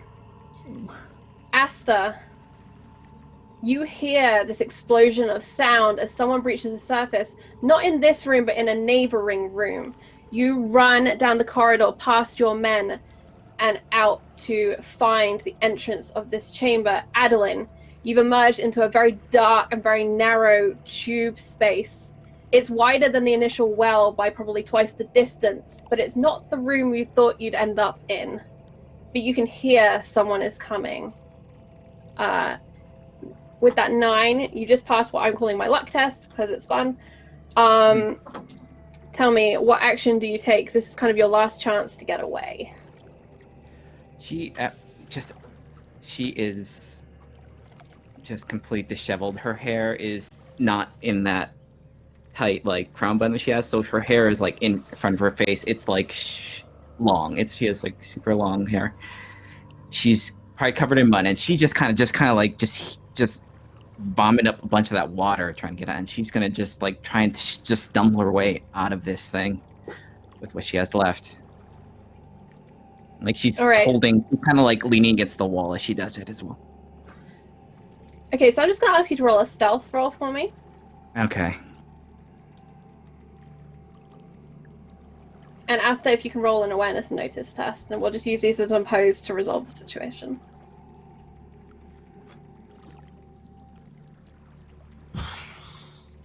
He's 1, man. 12. 9. Right. You burst down this corridor, and you see Adeline stumble out into the dark, groping. She's looking for a way out, but you can see her up ahead. You can hear your guards following after you, wanting to protect their young lord. Okay. So yeah, I hear them coming, right? The guards. Mm-hmm. Okay. Hear the guards from behind me. Look at Adeline. Yep. Adeline, if you've ever trusted me, just play dead.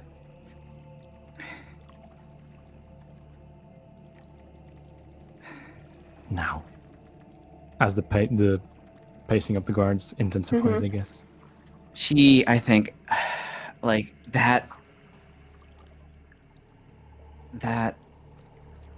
trip, that swim through the well took a lot of her will with her. Like she is barely like standing, like her lungs are like burning from all the water, and she just brushes her hair aside and just tiredly looks just in Astor's eyes. It's like, I can't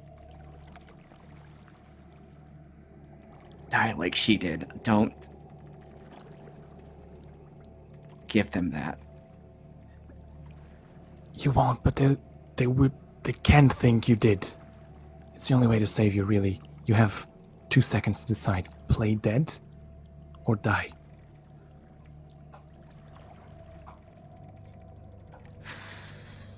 Trust me.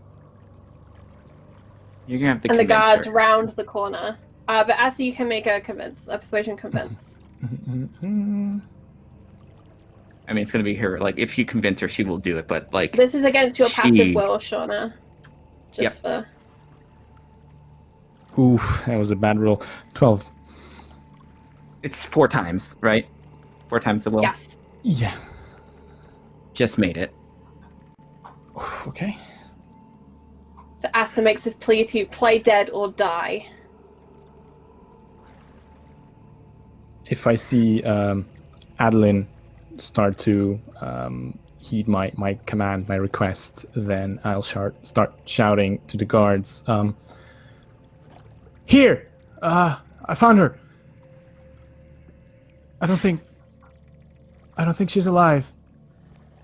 I think she'll just kind of just go limp. I think it's not much of as playing dead. She's just like utterly exhausted herself getting onto that last push through the well, and she just kind of just like falls like shoulder first onto the ground and just lays there. And Adeline ragdolls down before you as the guards push up, and they go to check her. Check you as well, Astor. Go ahead. Yeah, before they go to check her, I said, it's okay. And just pick Adeline up, hoping that her body will slump down in Astor's arms, and just like solemnly start making his way outside the town. I would like you to make a deception act test, please. Yep. And Shauna, if you'd like to assist, you can make an assist. We have rules for that somewhere. You can just grant a bonus dice. So if you succeed, you can grant a bonus dice to Astor. So again, a deception act test for you, please, Shauna.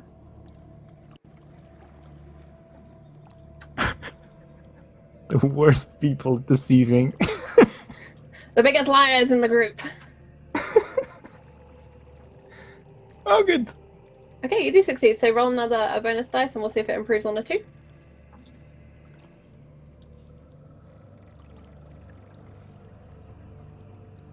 Oh, yes. Same thing. Okay. I don't know if it matters, but...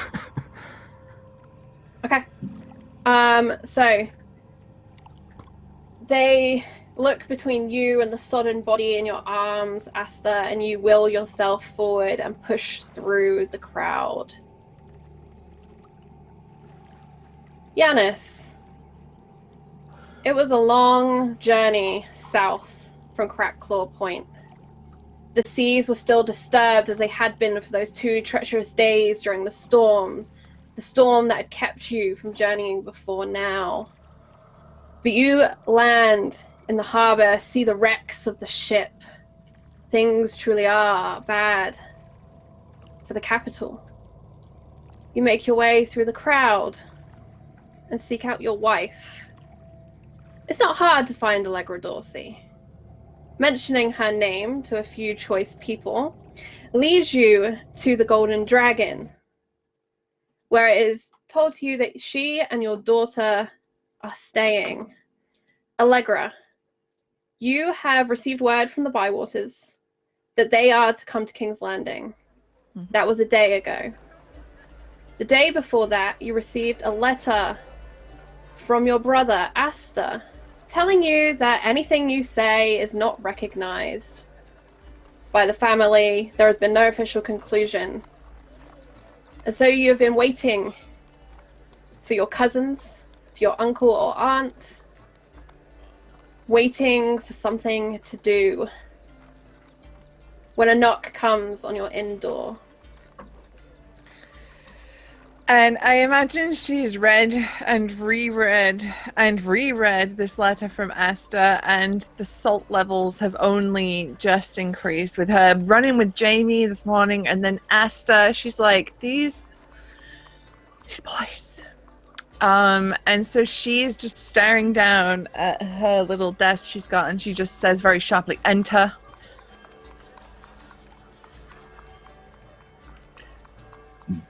The wooden door creaks and swings open, and Giannis is there.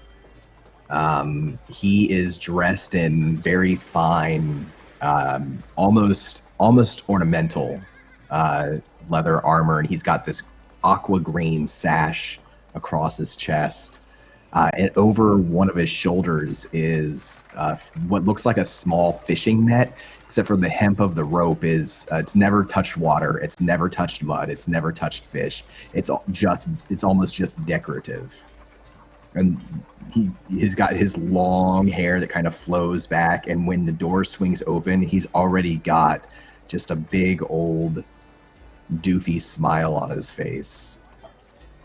And he just kind of smiles and as the door opens, Allegra looks up and she sees Giannis, and she lets out almost like a girlish squeal as she sees him, and she like immediately gets up from the chair. The chair almost flies behind her. She gets up so quickly and just rushes, almost jumps into his arms as he's in the doorway.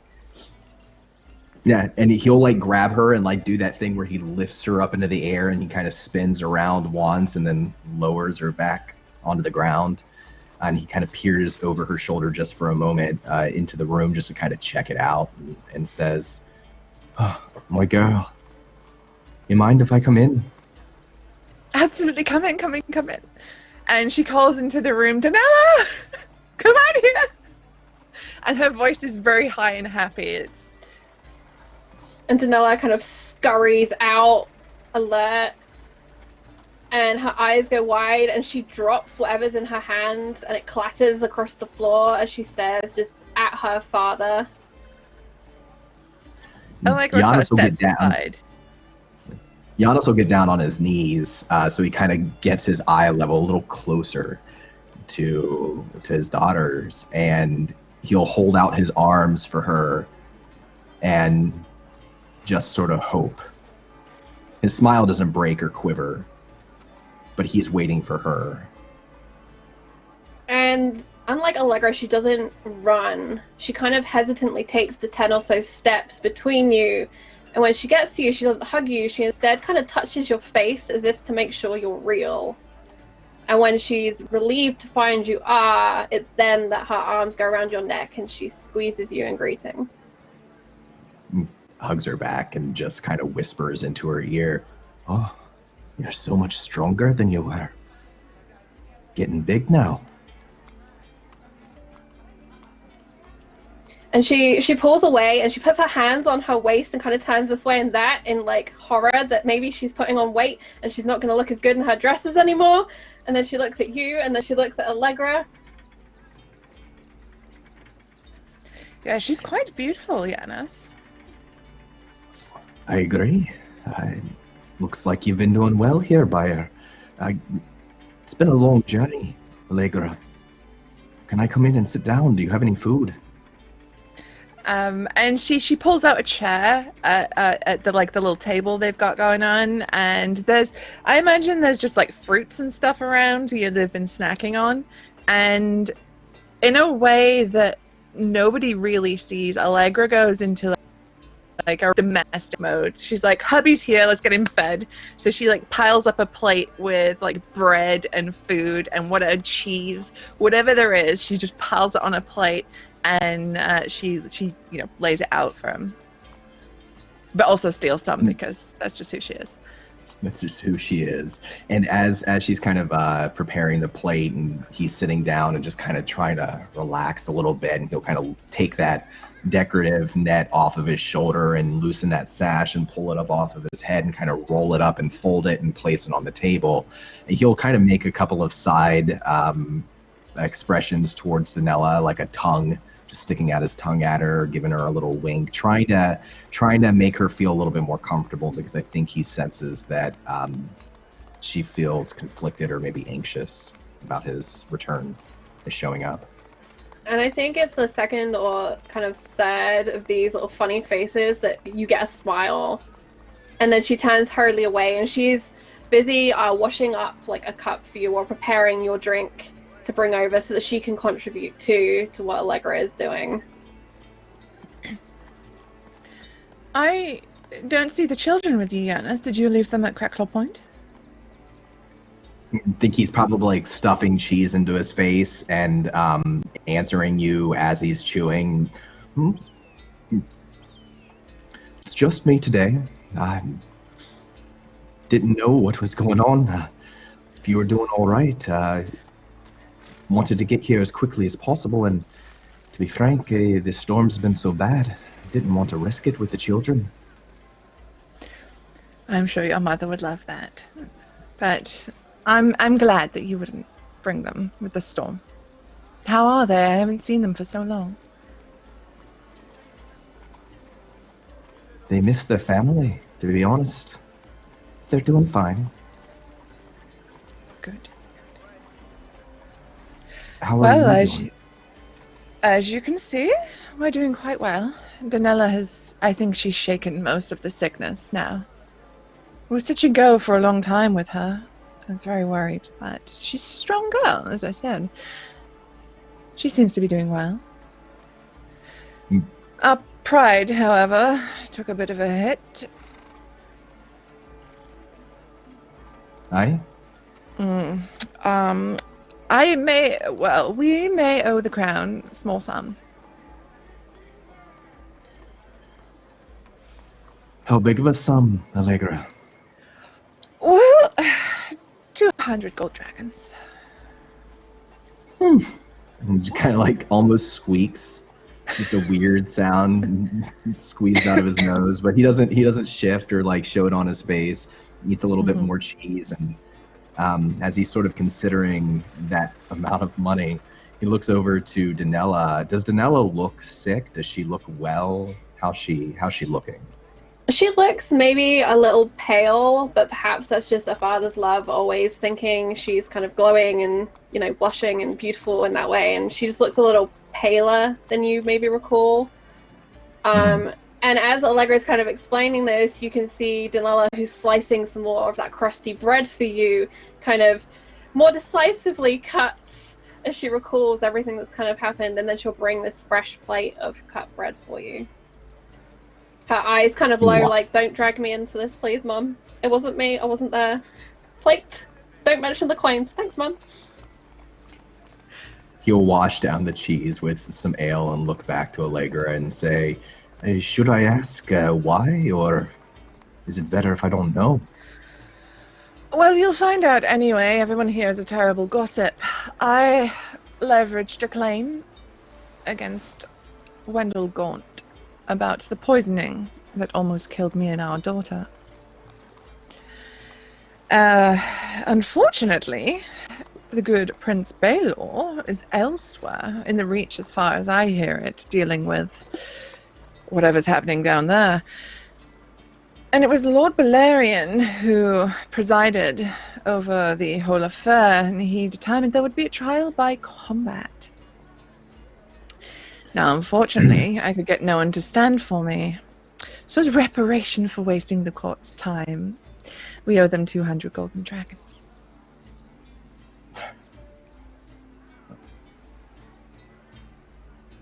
I would have stood for you, Allegra, if you'd asked. I wasn't about to have my husband killed by a Gaunt. I don't trust them to fight fairly, Annis.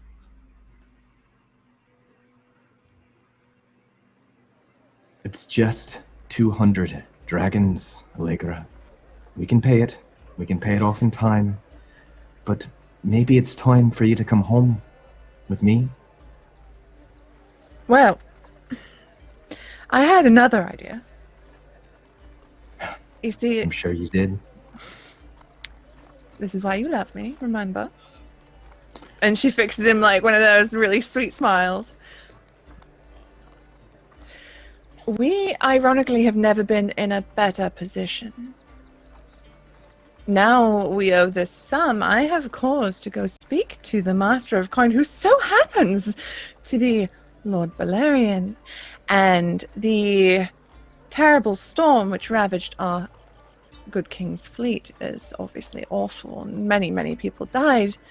They're in wanting of ships, and the Master of Ships is conspicuously absent at present. I see. He leans forward a little bit over the table, puts down a couple of pieces of cheese that he was almost ready to eat, and he just lost the stomach for it.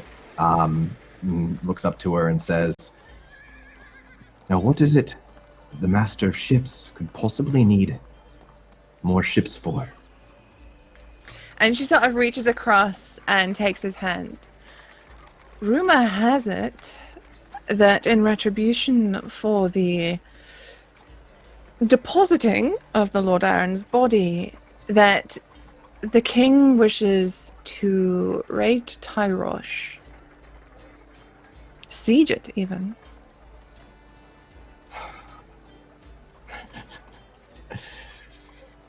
You know, I never heard any of this news. Didn't know about the poisoning beyond what little you told me in that letter. Didn't know if Donella was okay, if ye were all right. Didn't know about the Gaunts. Didn't know about Tyrosh. Didn't know about any of it. I liked it that way, to be honest. Funny thing, when we get back home, there'll be a letter telling you all about it.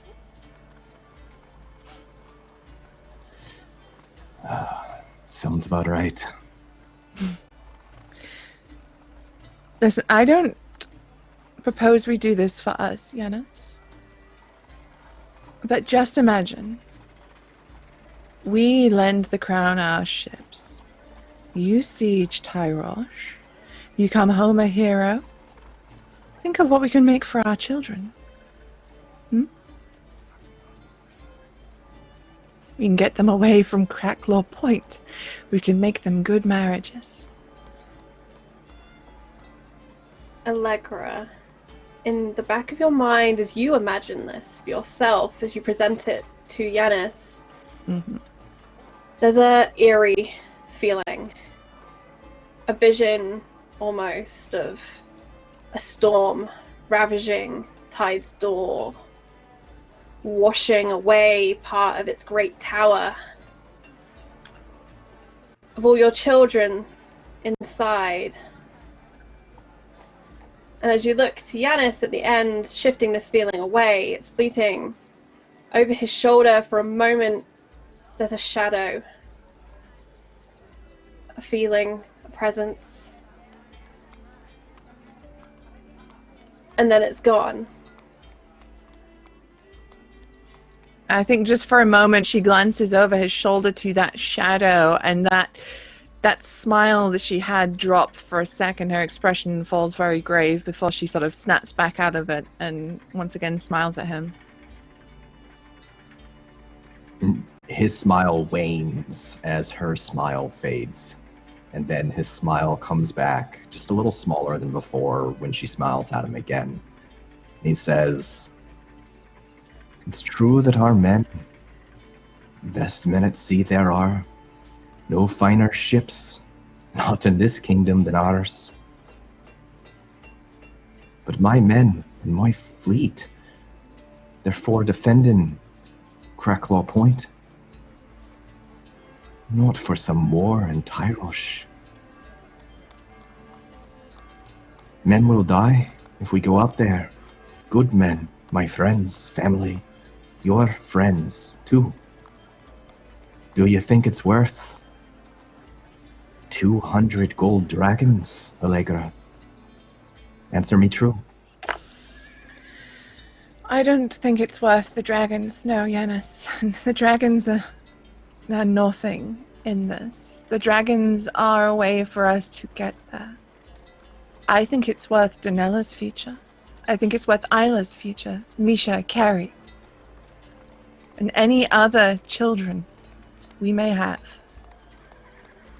Their futures.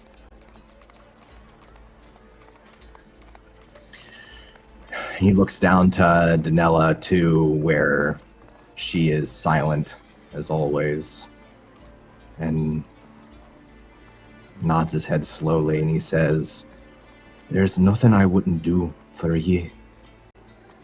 For the children. Nothing. Fight a war.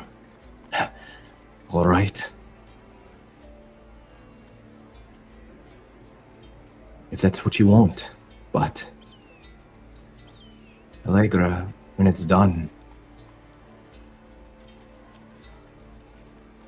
let's live under the stars, have adventures together, make a family together. No more of coming down to Kings Landing and getting into the affairs of other families. It don't matter to us too much. Just us. Can you promise me that?" And she takes his hands and she kisses his knuckles and she says, "I promise you, once this is all done, we'll go back home until our hair is gray and we grow old. And we can watch our children and our grandchildren grow and bloom. Just you and me." Now until the end of time. Aye.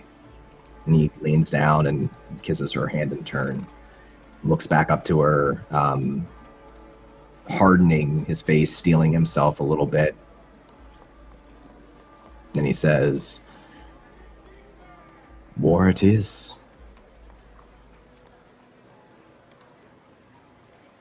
Tarla, you stand before the strange woman.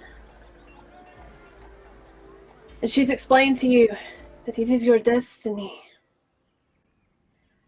I was told by a woman wiser than I that a lady who bore the silver crescent would be brought to me by a shadow of herself.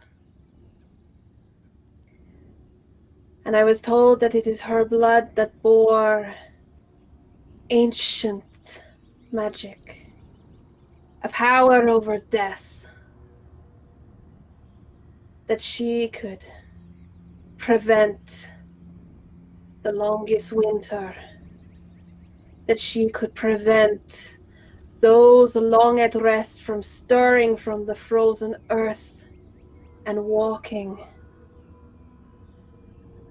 bringing with them a trail of destruction and the end of so much. That she alone could stop the mother of beasts from being born.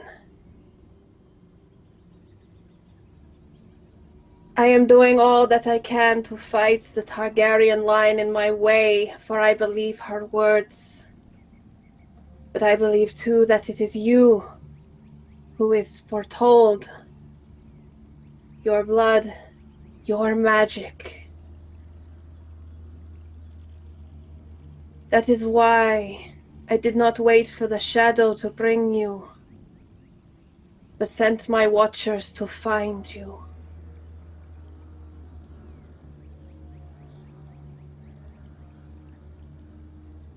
It is a lot to ask, the burden of the world.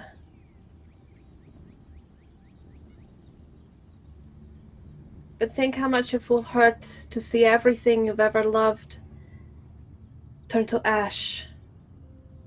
The fields, the trees, the small folk, the home upon the hill.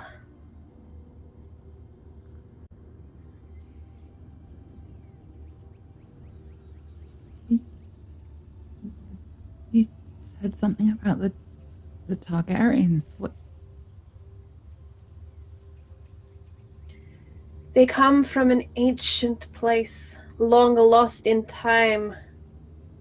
A place of magic that was swallowed. Many, like them, were killed. Much of the magic that runs within their blood taken away. But here in Westeros, the line of old Valyria has prospered, has conquered, has consumed and diluted and corrupted. But it is still here. The last king, set to sowing his seed in every field that he crossed. I have a list, but I don't think it is complete.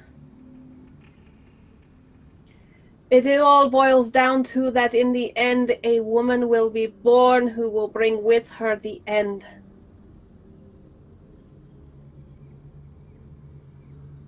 And it must be stopped.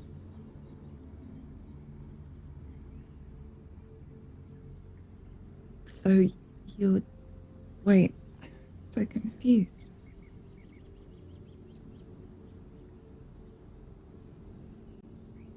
She places a hand over the hand that's on your cheek as you kind of search, and you feel a warmth come from her. And that headache behind your eyes lifts just slightly. Jaime. Jaime. My brother. Oh. Are you going to hurt him?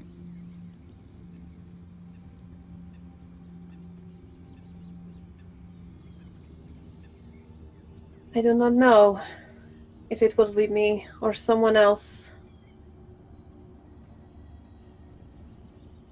But the blood of old Valyria must be drained, must be damned,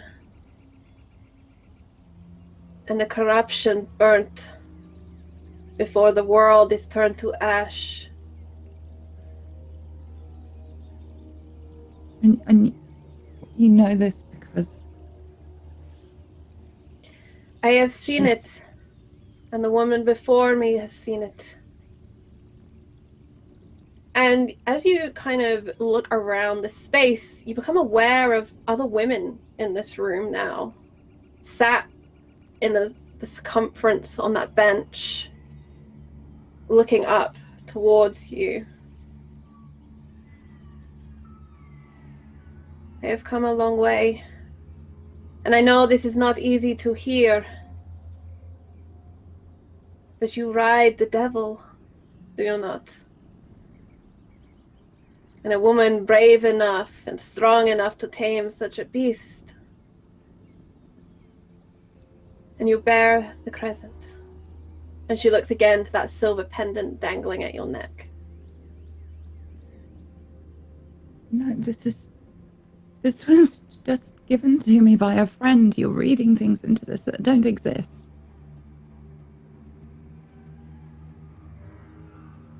So your choice is to deny your destiny. I don't want anyone to get hurt. That is not the world that we live in. It will never be the world that we live in.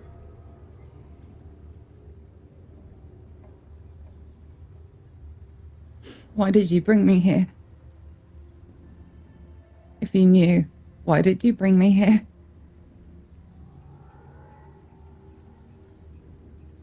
To give you a chance. To offer you it as a choice and not to take it from you. Not you, her. And her attention wavers. It's as if she's totally oblivious to anyone in the room but you until you turn your head. Because It's the right thing to do. Everyone's going to die, Tarla. Everyone's going to die, and we can stop it. There's going to be a great war. And the dead, they should stay dead, shouldn't they, Tarla?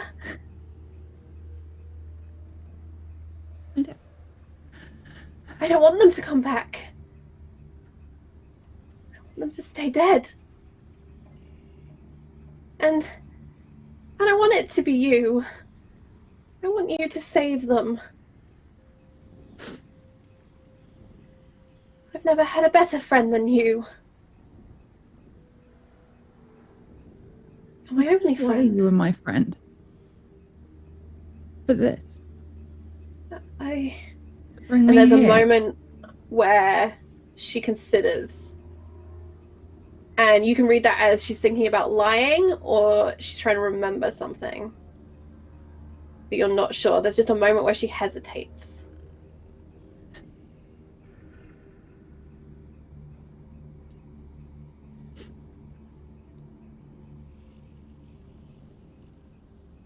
I wanted you to be safe, Tarla. I knew what was going to happen. What about what I wanted? Did you want to die, Nobody Tarla? ever listened. Because that's all that would have happened. That's all that would have changed was you would be dead too. And you're here with me. Where's my brother? He's alive. I left him alive. I left him in the bed of the maester.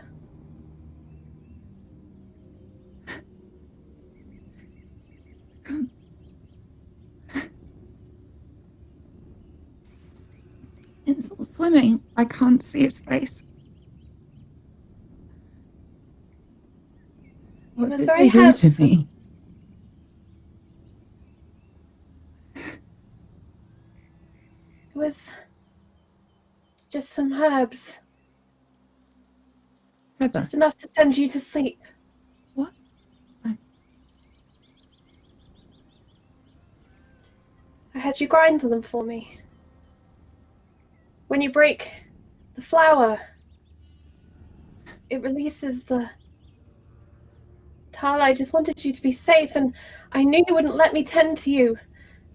And I needed to get you away. I needed to bring you here. Good fortune, Striver.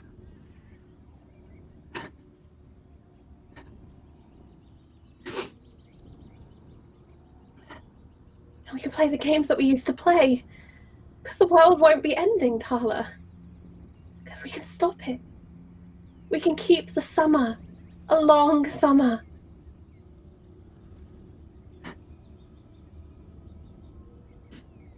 And they'll all live. I Or don't know. just us. I don't know. And she looks to the woman, frowning. It is hard to tell the fortunes of so many, but I do promise you, thousands will be saved. And if you wish extra protections for your family, everything in my power I will do.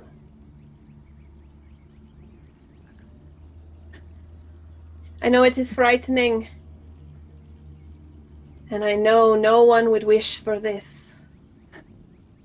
But it is not something you get to decide that you can stop a great, terrible thing. But you have the power in your hand to not resist, to help.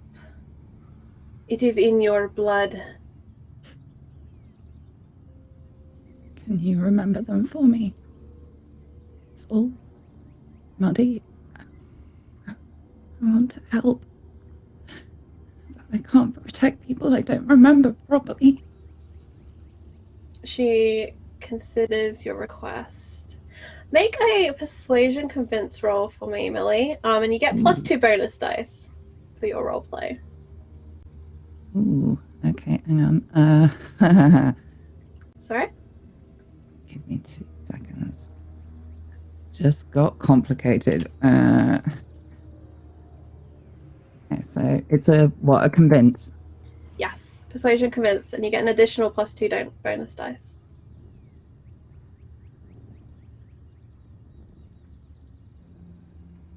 So how many dice do you have in convince? Hang on a minute. So I have 5 in persuasion, but I have an additional in convince. Okay, so you need to roll 8 dice total and drop 3. I'm just double checking that none of my previous things affect this as well. Yeah, no I worries. think that's already added. Cool. Yeah. 21. Oof. Heroic 21. That's what we like to see. She considers, and those grey eyes really look into yours. I will help you with your memory because I need you to willingly agree to help. You cannot force magic. And I can see what they mean to you. And I know what that feeling is to love something. And she places her other hand now on the other side of your face against your bare cheek. And again, you feel that warmth. I'm going to roll. 5, 15, 21. Look at her go. Proud of you. And you feel more of that headache lift. Some things still don't seem in perfect alignment, but you remember the hayloft very clearly. You remember other things very clearly.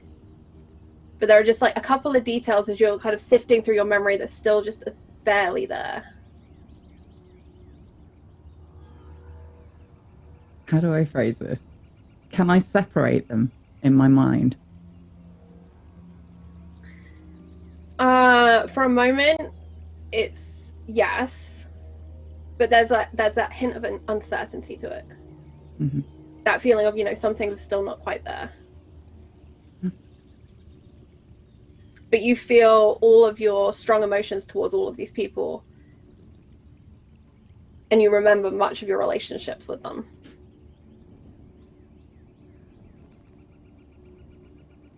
Oh, thank you. Thank you. I have to protect them.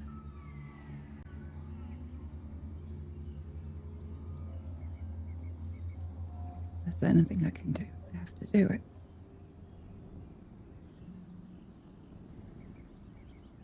And she sighs in relief, and kind of there's a shiver to it. And she kind of gives your face a small squeeze, and then she removes her hands. Yes. It will be hard, but you will be brave. And we will change the world. Let's cut to Jaime in King's Landing. After the strange visions, after your audience with Shiera Seastar, your brief snatching of letters from Allegra, where do we next find Jaime? By a cat, apparently. He has gone back to wherever he was staying. I don't know yet, Charlie, if he's been afforded a room at the keep or whether he's just still slumming it in taverns, whatever. I will say that after your audience with Shiera, you were offered a room at the keep. All right. So I think he's got these notes and letters out on the desk, and he's just thinking about what he's seen and what this means. it means maybe that Adeline's caught up in it somehow. But see, that vision didn't offer, at least to my mind anyway, much of a way to gather where he should look. That's his bother. I mean, that that means that he's kind of stuck knowing this stuff, but not. He wants to go out and just get it done, like the kind of I want to do it now kind of thing. But hop on his horse, grab his top men, and charge off. Right? Yeah. But I think,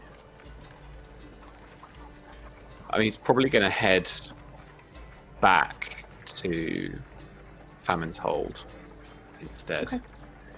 Okay. He's got to go from somewhere, I think. I think Jaime would also have the impression that if they knew where this place was, Brynden Rivers or, Shira would have sent someone there. So yeah.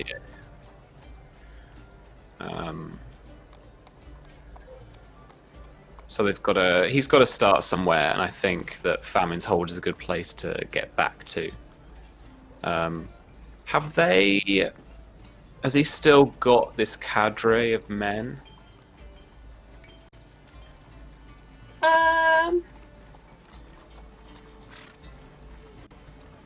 I'm gonna say no, because it was a player boon, right? It wasn't a Destiny point spend. Yeah, I spent a bit of money on it. I will say that you could recall them if you would like. But their last job was kind of riding around, getting people together, and then that sort of thing. He doesn't need fighters now. He needs like scouts / murderers. One murderer, please. Go to the murderer market. So yeah, I think he'd leave. He'd send a little page to go off to speak to the Golden Dragon, maybe to let Allegra know he's going home, or a note or something. But yeah, then head back. Wrap up here as quick as he could and go. Okay. Before you leave, you are gifted a book from Shira, and it's an old tome. Some of the pages faded, and it's kind of essentially a tome about old Valyria. Yeah. Kind of a history book. Very expensive gift. You know that there's a named book. You know there's a named book. I'm gonna look it up. I will let you do some Googling for me and find the tome. Valar Libris. All men must book. Oh, there's no Valyria. History of... No. I don't think so. But yeah, no, I won't hold this up. We will come up with it, and if we don't, we'll put it to a poll somewhere, and someone can name the book for us. One of the community can come up with a name. Awesome. Okay, cool. So, you set out for Famine's Hold, and I think we'll catch up with you there next week. Let's hand back to Allegra. You and Yanis have had some time together to continue making your plans. A little bit of scheming, a little bit of politicking, and a little bit of cuddling because, well, priorities. Donella lets the page in who tells you that your brother, Jaime Waters, is to depart the capital and return to Famine's Hold. Allegra is just like, whatever at this point. Just whatever. She's pissed with him, and I think Yanis would definitely, like, it's almost radiating off her. She is that, like, the big Angie vibes just coming from Allegra as this page enters, and she just dismisses the page the second the message is delivered. Giannis is probably, like, trying to do that thing where he gives a tentative back rub, like, maybe this will help. Donella follows with the page to make sure he's properly out of the place, sensing her mother's mood.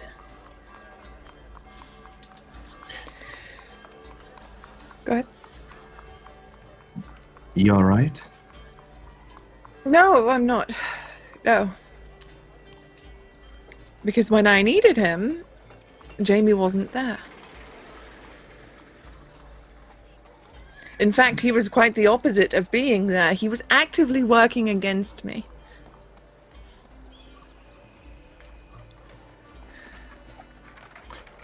He sits down nearby her so he can kind of look her in the face, and he smiles and says, "And that surprises you?" We were, as children, we were almost inseparable. Me and him. We were the most like our mother, you see. Most like a Bywater. We're very close, very thick as thieves, our father used to say. And I thought I could trust him. And yet here,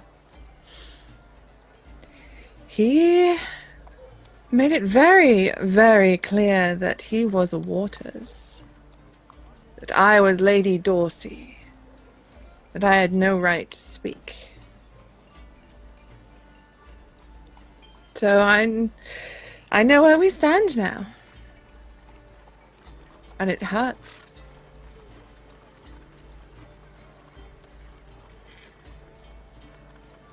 Oh, I'm sorry it hurts. But Allegra, you're a Dorsey. I know that. House Dorsey was attacked just as much as House Bywater and House Tremaine was attacked. We almost lost Donella. And now I'm getting messages from Astor telling me to keep my mouth shut.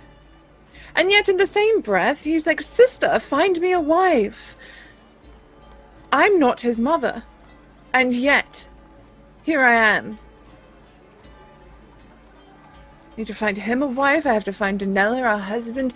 Jaime should have been married years ago, and I don't know what he's playing at. Soon I'll have to find Isla a husband, and she's like, she's spiraling into just stress, and it's all just coming out. And I think he looks around on the table for, I don't know, maybe a flower arrangement or something like that. And just very quickly, he plucks a flower up and he kind of waves it around in a small, slow circle and holds it out for her and leans in and says, "You don't have to do any of that." "No. Why not about what happened to House Dorsey, to Donella? We'll get justice. I'll help.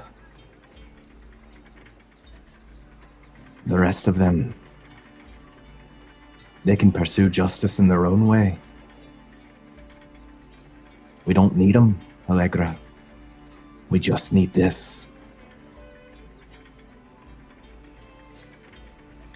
And there's a kind of like a sad smile that tugs at the corners of her lips as she takes the flower. And she looks up at him and it's just us.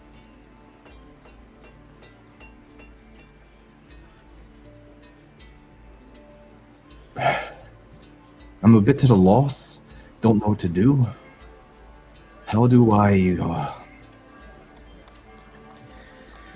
offer our ships? Our service? I need to speak with the Lord Balerion. I've already made some ground with him.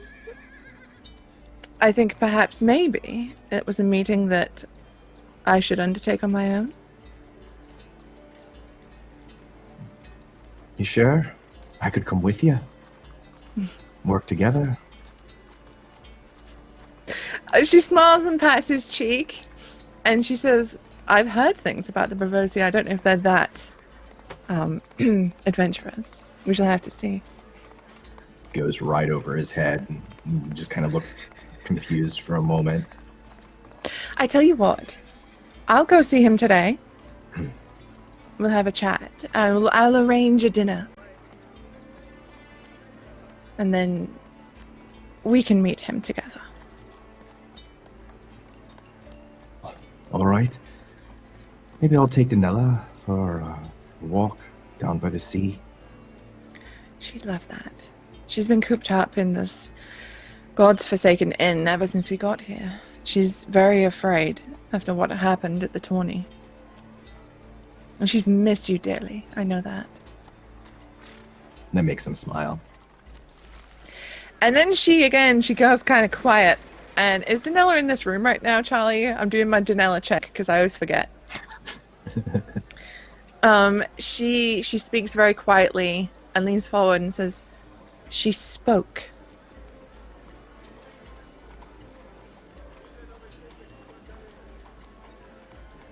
Are you sure? I am absolutely certain. In her sleep, she spoke.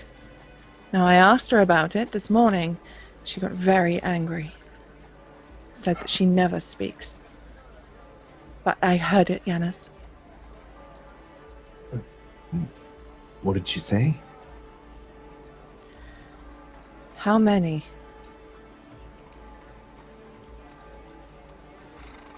Well, I wouldn't worry too much about it.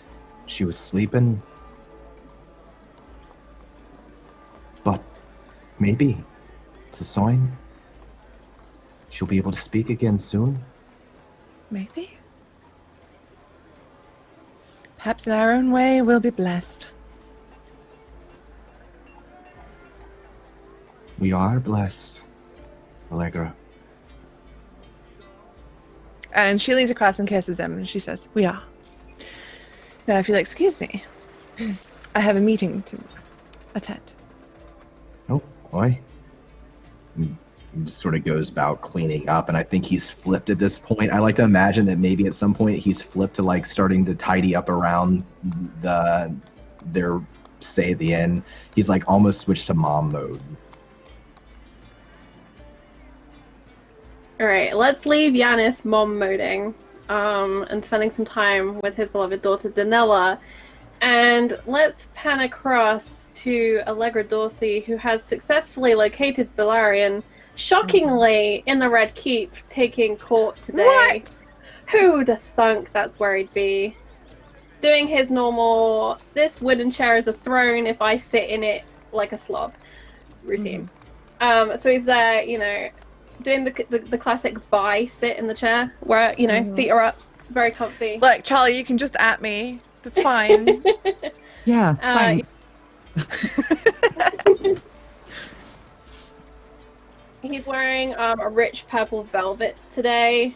Ooh. Over the top of a more traditional kind of Bravosi shirt underneath. And he sees you in the line and he smirks and he smiles. And he finishes with the person who's talking to him currently. And as the next person in line comes to approach, he kind of holds up a hand to stop him and he waves you forward. Okay, skipping the queue to get to him. Oh, she's like, she moves to the front of the queue, like proper cock of the walk. She's all about it. And as she comes to the front, she bows deeply, but she has sort of a hand tucked behind her back. My lord.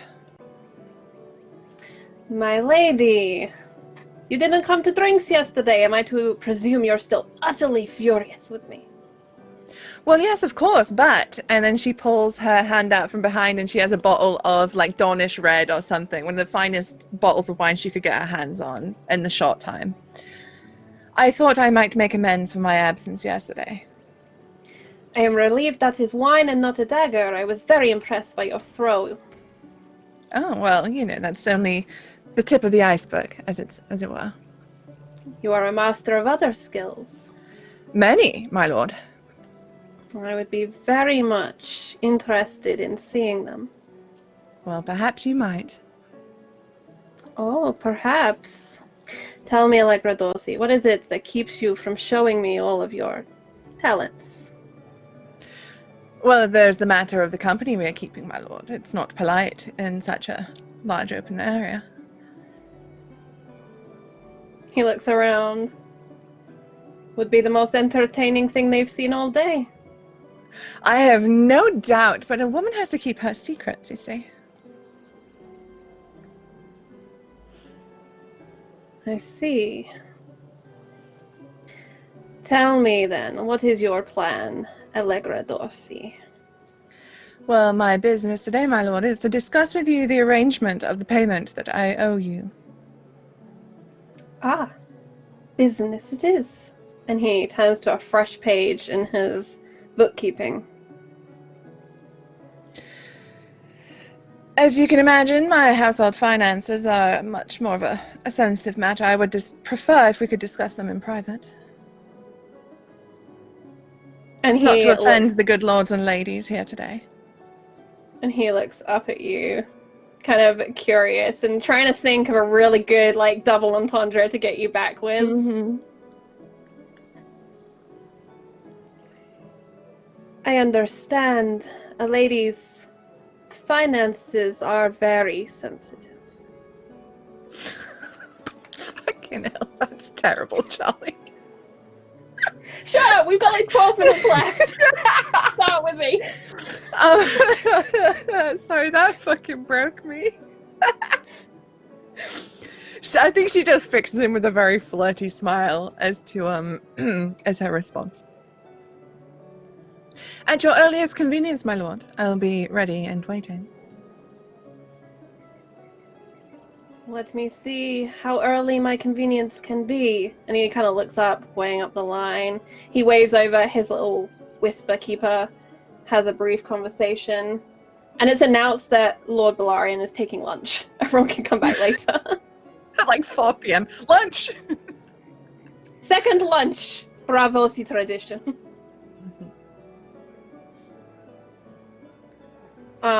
And he kind of escorts you out to one of the private kind of terraces of the Red Keep, bringing with him the wine, and a couple of goblets. Yeah, and she's just hammering him with seduction, right? She's doing the shoulders are bare, the cleavage is popping, the looks are flirty, the bosom is heaving. It's Things are warm, you know. pulsing. Yeah. Yep. All right, hit me with the seduction roll, Susie. All right, what is it? Okay, it's roll the drop 2. Roll for scandal. Okay, let me re-roll that 1. Doesn't matter. It's a 26. All right. Let me roll his seduction because he too is in the game. Oh. 1, 2, 3, 4, 5, 6, 7 for me. Shout out to Matt, who made a lot of my NPCs for me. 10, 16, 19, 22, 23, 24, 25 for Balarian. So he matches you pace for pace on this, and you are getting into it and he is getting into it. The scandal candles are lighting around you for some romantic atmosphere. And in the distance, a beautiful song rings out, filling the night air. Westerosi Careless Whisper. And does Allegra follow through with her seduction, or is it all a game? Does she cut it off? Okay. And with this in mind, you've improved his disposition towards you. Would you like to give me your gambit from Allegra?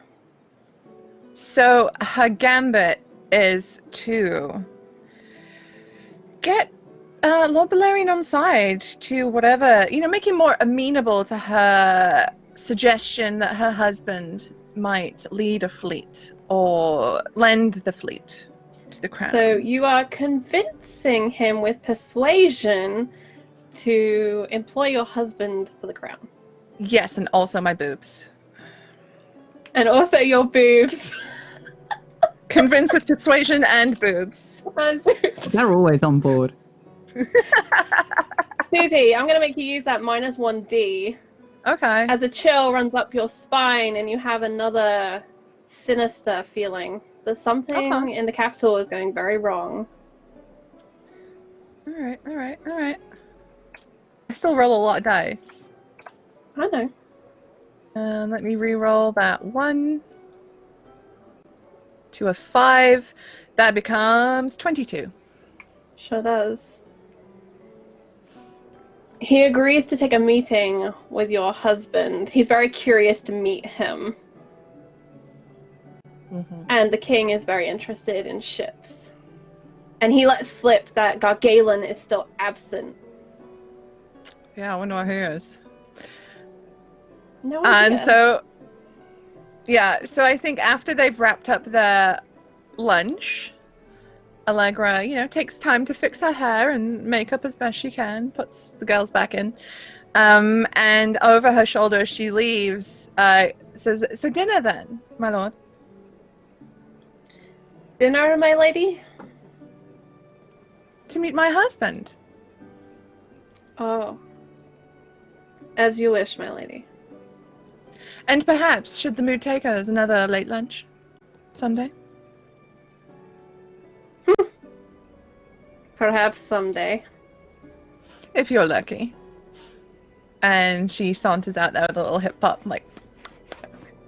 You saunter out. Yanis, you don't quite know what happened. You were down by the docks looking at the water, pointing out different things about the ships to Donella. When suddenly she was not there beside you anymore.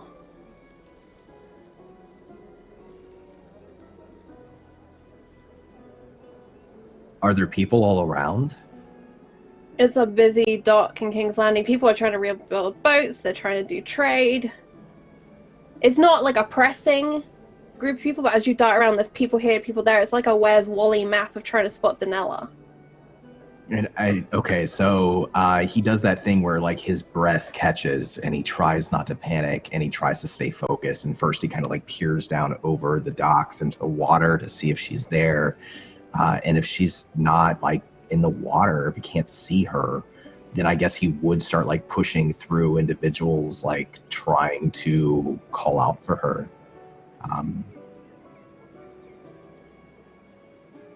Do I see anything? Do I see any hint? Make an awareness notice check for me. Oh dear. Okay. I do love when players go, "Oh, this is my your daughter." And so I'm going to use it. You do have that plus, yeah. I'm going to use it. So it's an additional keep dice for you on the roll. You had our daughter for one afternoon. Maybe she's okay. 14.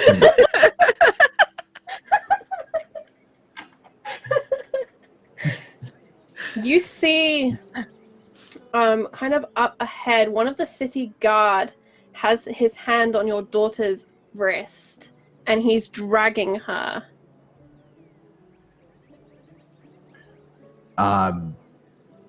This is like a gold cloak. Yeah. He'll push through the crowd and storm towards the guard. One hand goes to the hilt of his sword that hangs kind of just swinging at his side. And he calls out, as soon as he can make eye contact with the guard and his daughter, he calls out, "What's the meaning of this? Let her go." Thieves taken seriously in King's Landing. The guy's like yelling back to you as he's dragging Donella away, not stopping. As it's threatening the city guard, take your hand off your sword.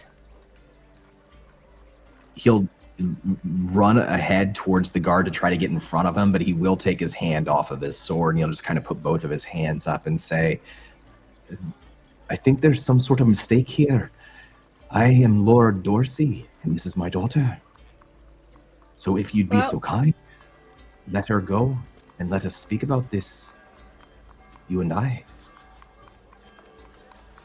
This is an arrest, sir. She was attempting to take something that was not hers.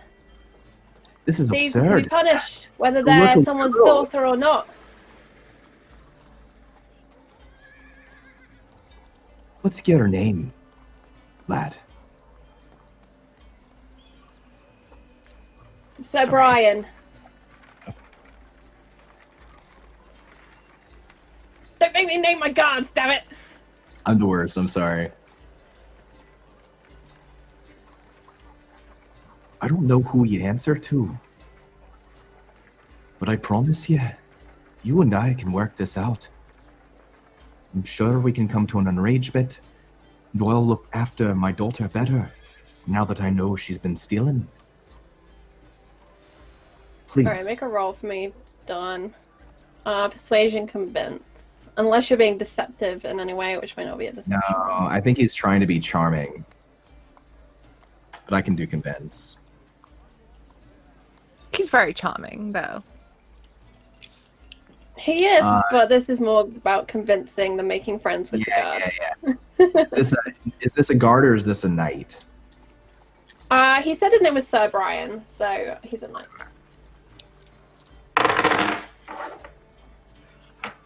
So 17.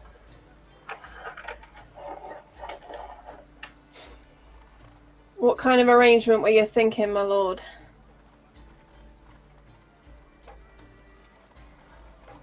Well, my wife is a very important woman on business here in the city. And I'm an important man, too. Perhaps we can have some dinner and discuss. Remind me, my lord, what was your name again? Lord Jonas. Lord Dorsey. But Cracklaw Point? And then a smile kind of breaks on his face.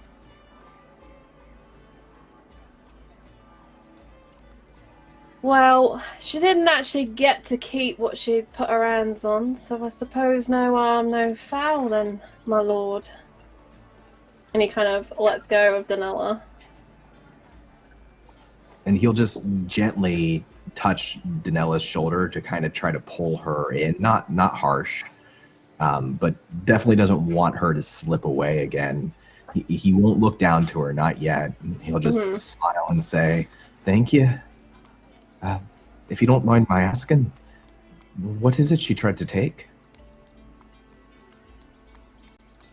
He reaches down, and from his coin purse, he produces a beautiful ring. It's a thick gold band with a large black, jet black rock in it.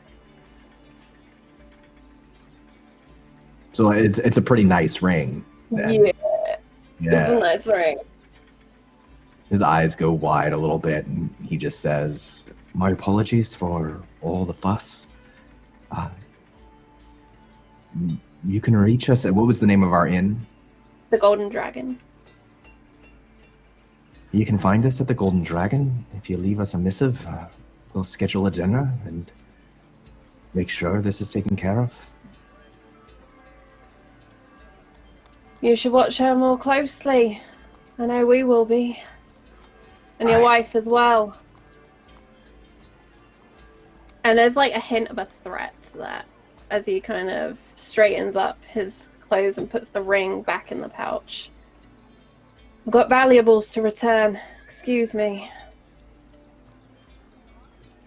And whether or not he perceives the threat, he smiles obliviously and nods his head and puts his arm around Donella and begins to lead her back towards the sea, towards the docks, just kind of whistling a little shanty, just very, very calmly. My Lord Dorsey! He calls back. He's like the other end of like this row from you. Maybe you should ask your little thief if she stole a horse around the hand of the king's tourney. I hear they're looking for someone like that. And he laughs. Big bore of a laugh. And he just keeps whistling. He doesn't look back. He just keeps guiding Donella back towards the docks, back towards the water.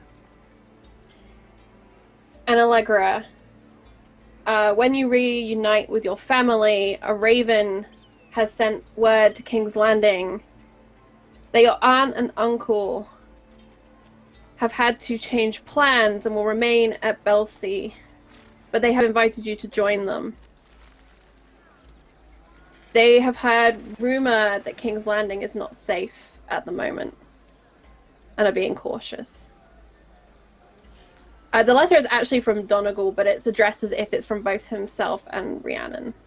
You can tell it's your uncle.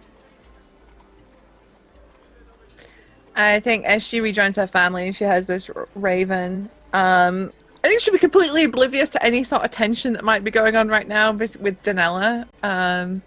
And she'll turn to Deannis and say, I think that once we've wrapped up our business here, we should head home via Belsi.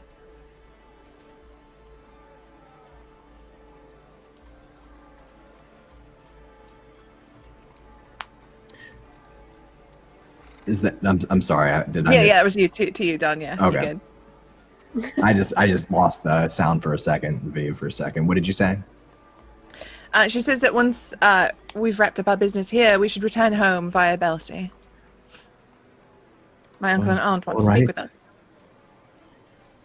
There is just one thing.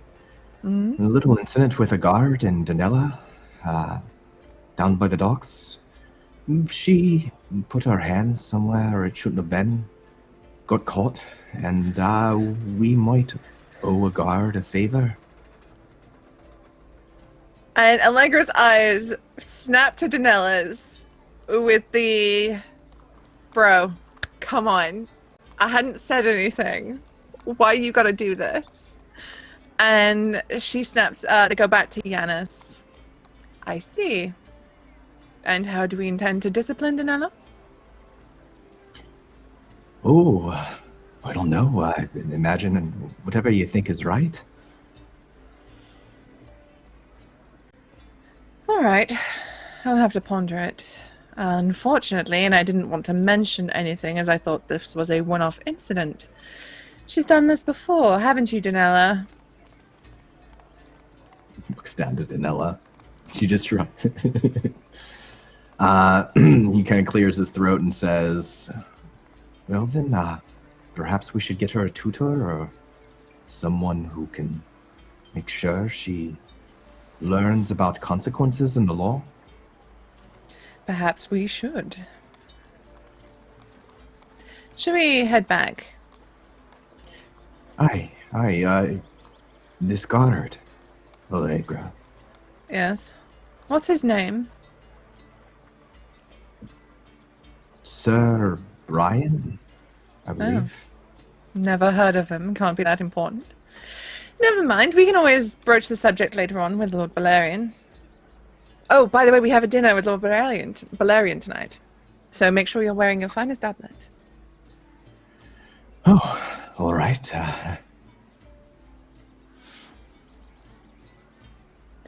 And we'll find out something to do with Donella. Maybe an evening of prayer will set her straight. And she gives her that look like, you little shit, oh, fuck, get you home. You do so much trouble. You know when your mum's really angry with you in public and the mum's like... And he does the spoiling dad thing where he looks over like down to Donella too and just says, like it's not a big deal to him. And Allegra is like, this is exactly, and she's like, this is why she's like she is. You know, it's the way back. All right. And we are at the end of our game today. And this is where we will leave Allegra for now, but as I said, we may have plans to return to the Crownlands another day. We will have our finale next week, though, with the rest of the cast. Thank you so much to Don for dropping in today and being our wonderful guest as Allegra's husband. I can't wait to see more of that relationship and the disasters they will face. Let's go around, say who we are and where we can find ourselves on the internet, because that makes sense, Charlie. Amelia, hi, friend. Oh, hello. Hello. I am Amelia. Hello. Like she said, that's my name.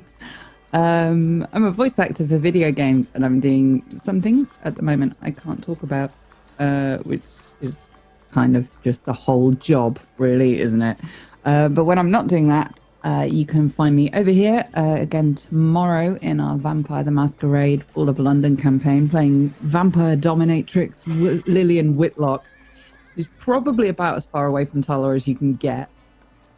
And then on Friday over on Table Story with their new game Facade, playing Max, who's kind of a bouncer.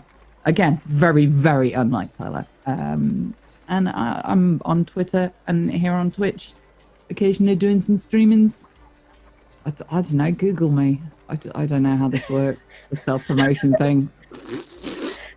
What a fucking power move! Google me. Google me. I don't know. I don't know. If anyone I can't Googles remember what Billy, address is. send me a screenshot of what comes up. I'm super curious. All right, and Shauna. Hi. Hey, oh boy. Ooh, still a little bit stressed, but hey, here we go. This was great. Catch Deep me, breath. Deep breath. Yeah, Flying Cirrus on Twitter. I have all the art, like the stuff that's on here, including Hot Dad over there, the new little sketch. But for this week, it's gonna be the new Shift Spice training coming on Saturday on Power Squad RPG. We're going through some old school dungeons. Should be interesting. And then on Thursday on Class on Twitch, I'm going to do doing some readings of Henry V, Shakespeare thing. So that should be fun. Very nice. Please do go and check out Shauna's Twitter for all the details of that. And thanks again, Shauna, for your amazing art on the show. I love it so much. And little hunky Yanis has been keeping me company today down there. So look at him. Astor, how you doing, friend? Not Astor. Nuno. Nuno's your name. Yes, it is. It is I, Nuno, not Astor. Yes, I'm Nuno. You can find me online at jnunotex, everywhere you find people online. I guess Twitter, Instagram, whatever you feel like going into. Apart from this stream, I'm also in a D&D stream later today in 1 hour 20 minutes, give or take, over at twitch.tv/Chromatic Chimera, and it is the season finale of our Eberron run. It is the final episode, and if you've been following, or if you want to know what that's about, then drop by an hour and a half and you'll see what it is. There's also some things in the works. I'm going to stay in that channel for the next season kind of thing, but I can't speak about it too much yet. But you'll see. Yet. Follow me and you'll see. There we go. Please do go and check those out. And Sam. Sorry, I was Googling Amelia. That's a long credit list. It's damn fine work. There's a lot of cool things in there. Anyway, I'm just going to go and hide now. Sorry. I'm going to like sink challenge me under my challenge wig. me into that, right? Right, I am Sam. I played Joey today, and you can follow me around the internet at RPG Webby if you want the private link, or follow Black Cats on the Twitters and Twitch for our little publishing arm that Susie helps out with. We're playing After the Fire, which is the sister campaign to this, on a Thursdays, 8 p.m. UK time or 3 p.m. Eastern at the moment. Where, yeah, we're coming towards the end of our season as well. So I'm looking forward to wrapping that up and seeing where that game goes next. That was nice and succinct. I did all right there. Yeah, good job. Good job. And Sissy. I finally got to bang someone. I did it! This is My gift to you as you leave me for another country. Is even me a hot boy to bang. Thank you, Charlie. This is why you are my best friend. But it has been it was a little goal of mine to successfully follow through with this seduction, and I did it.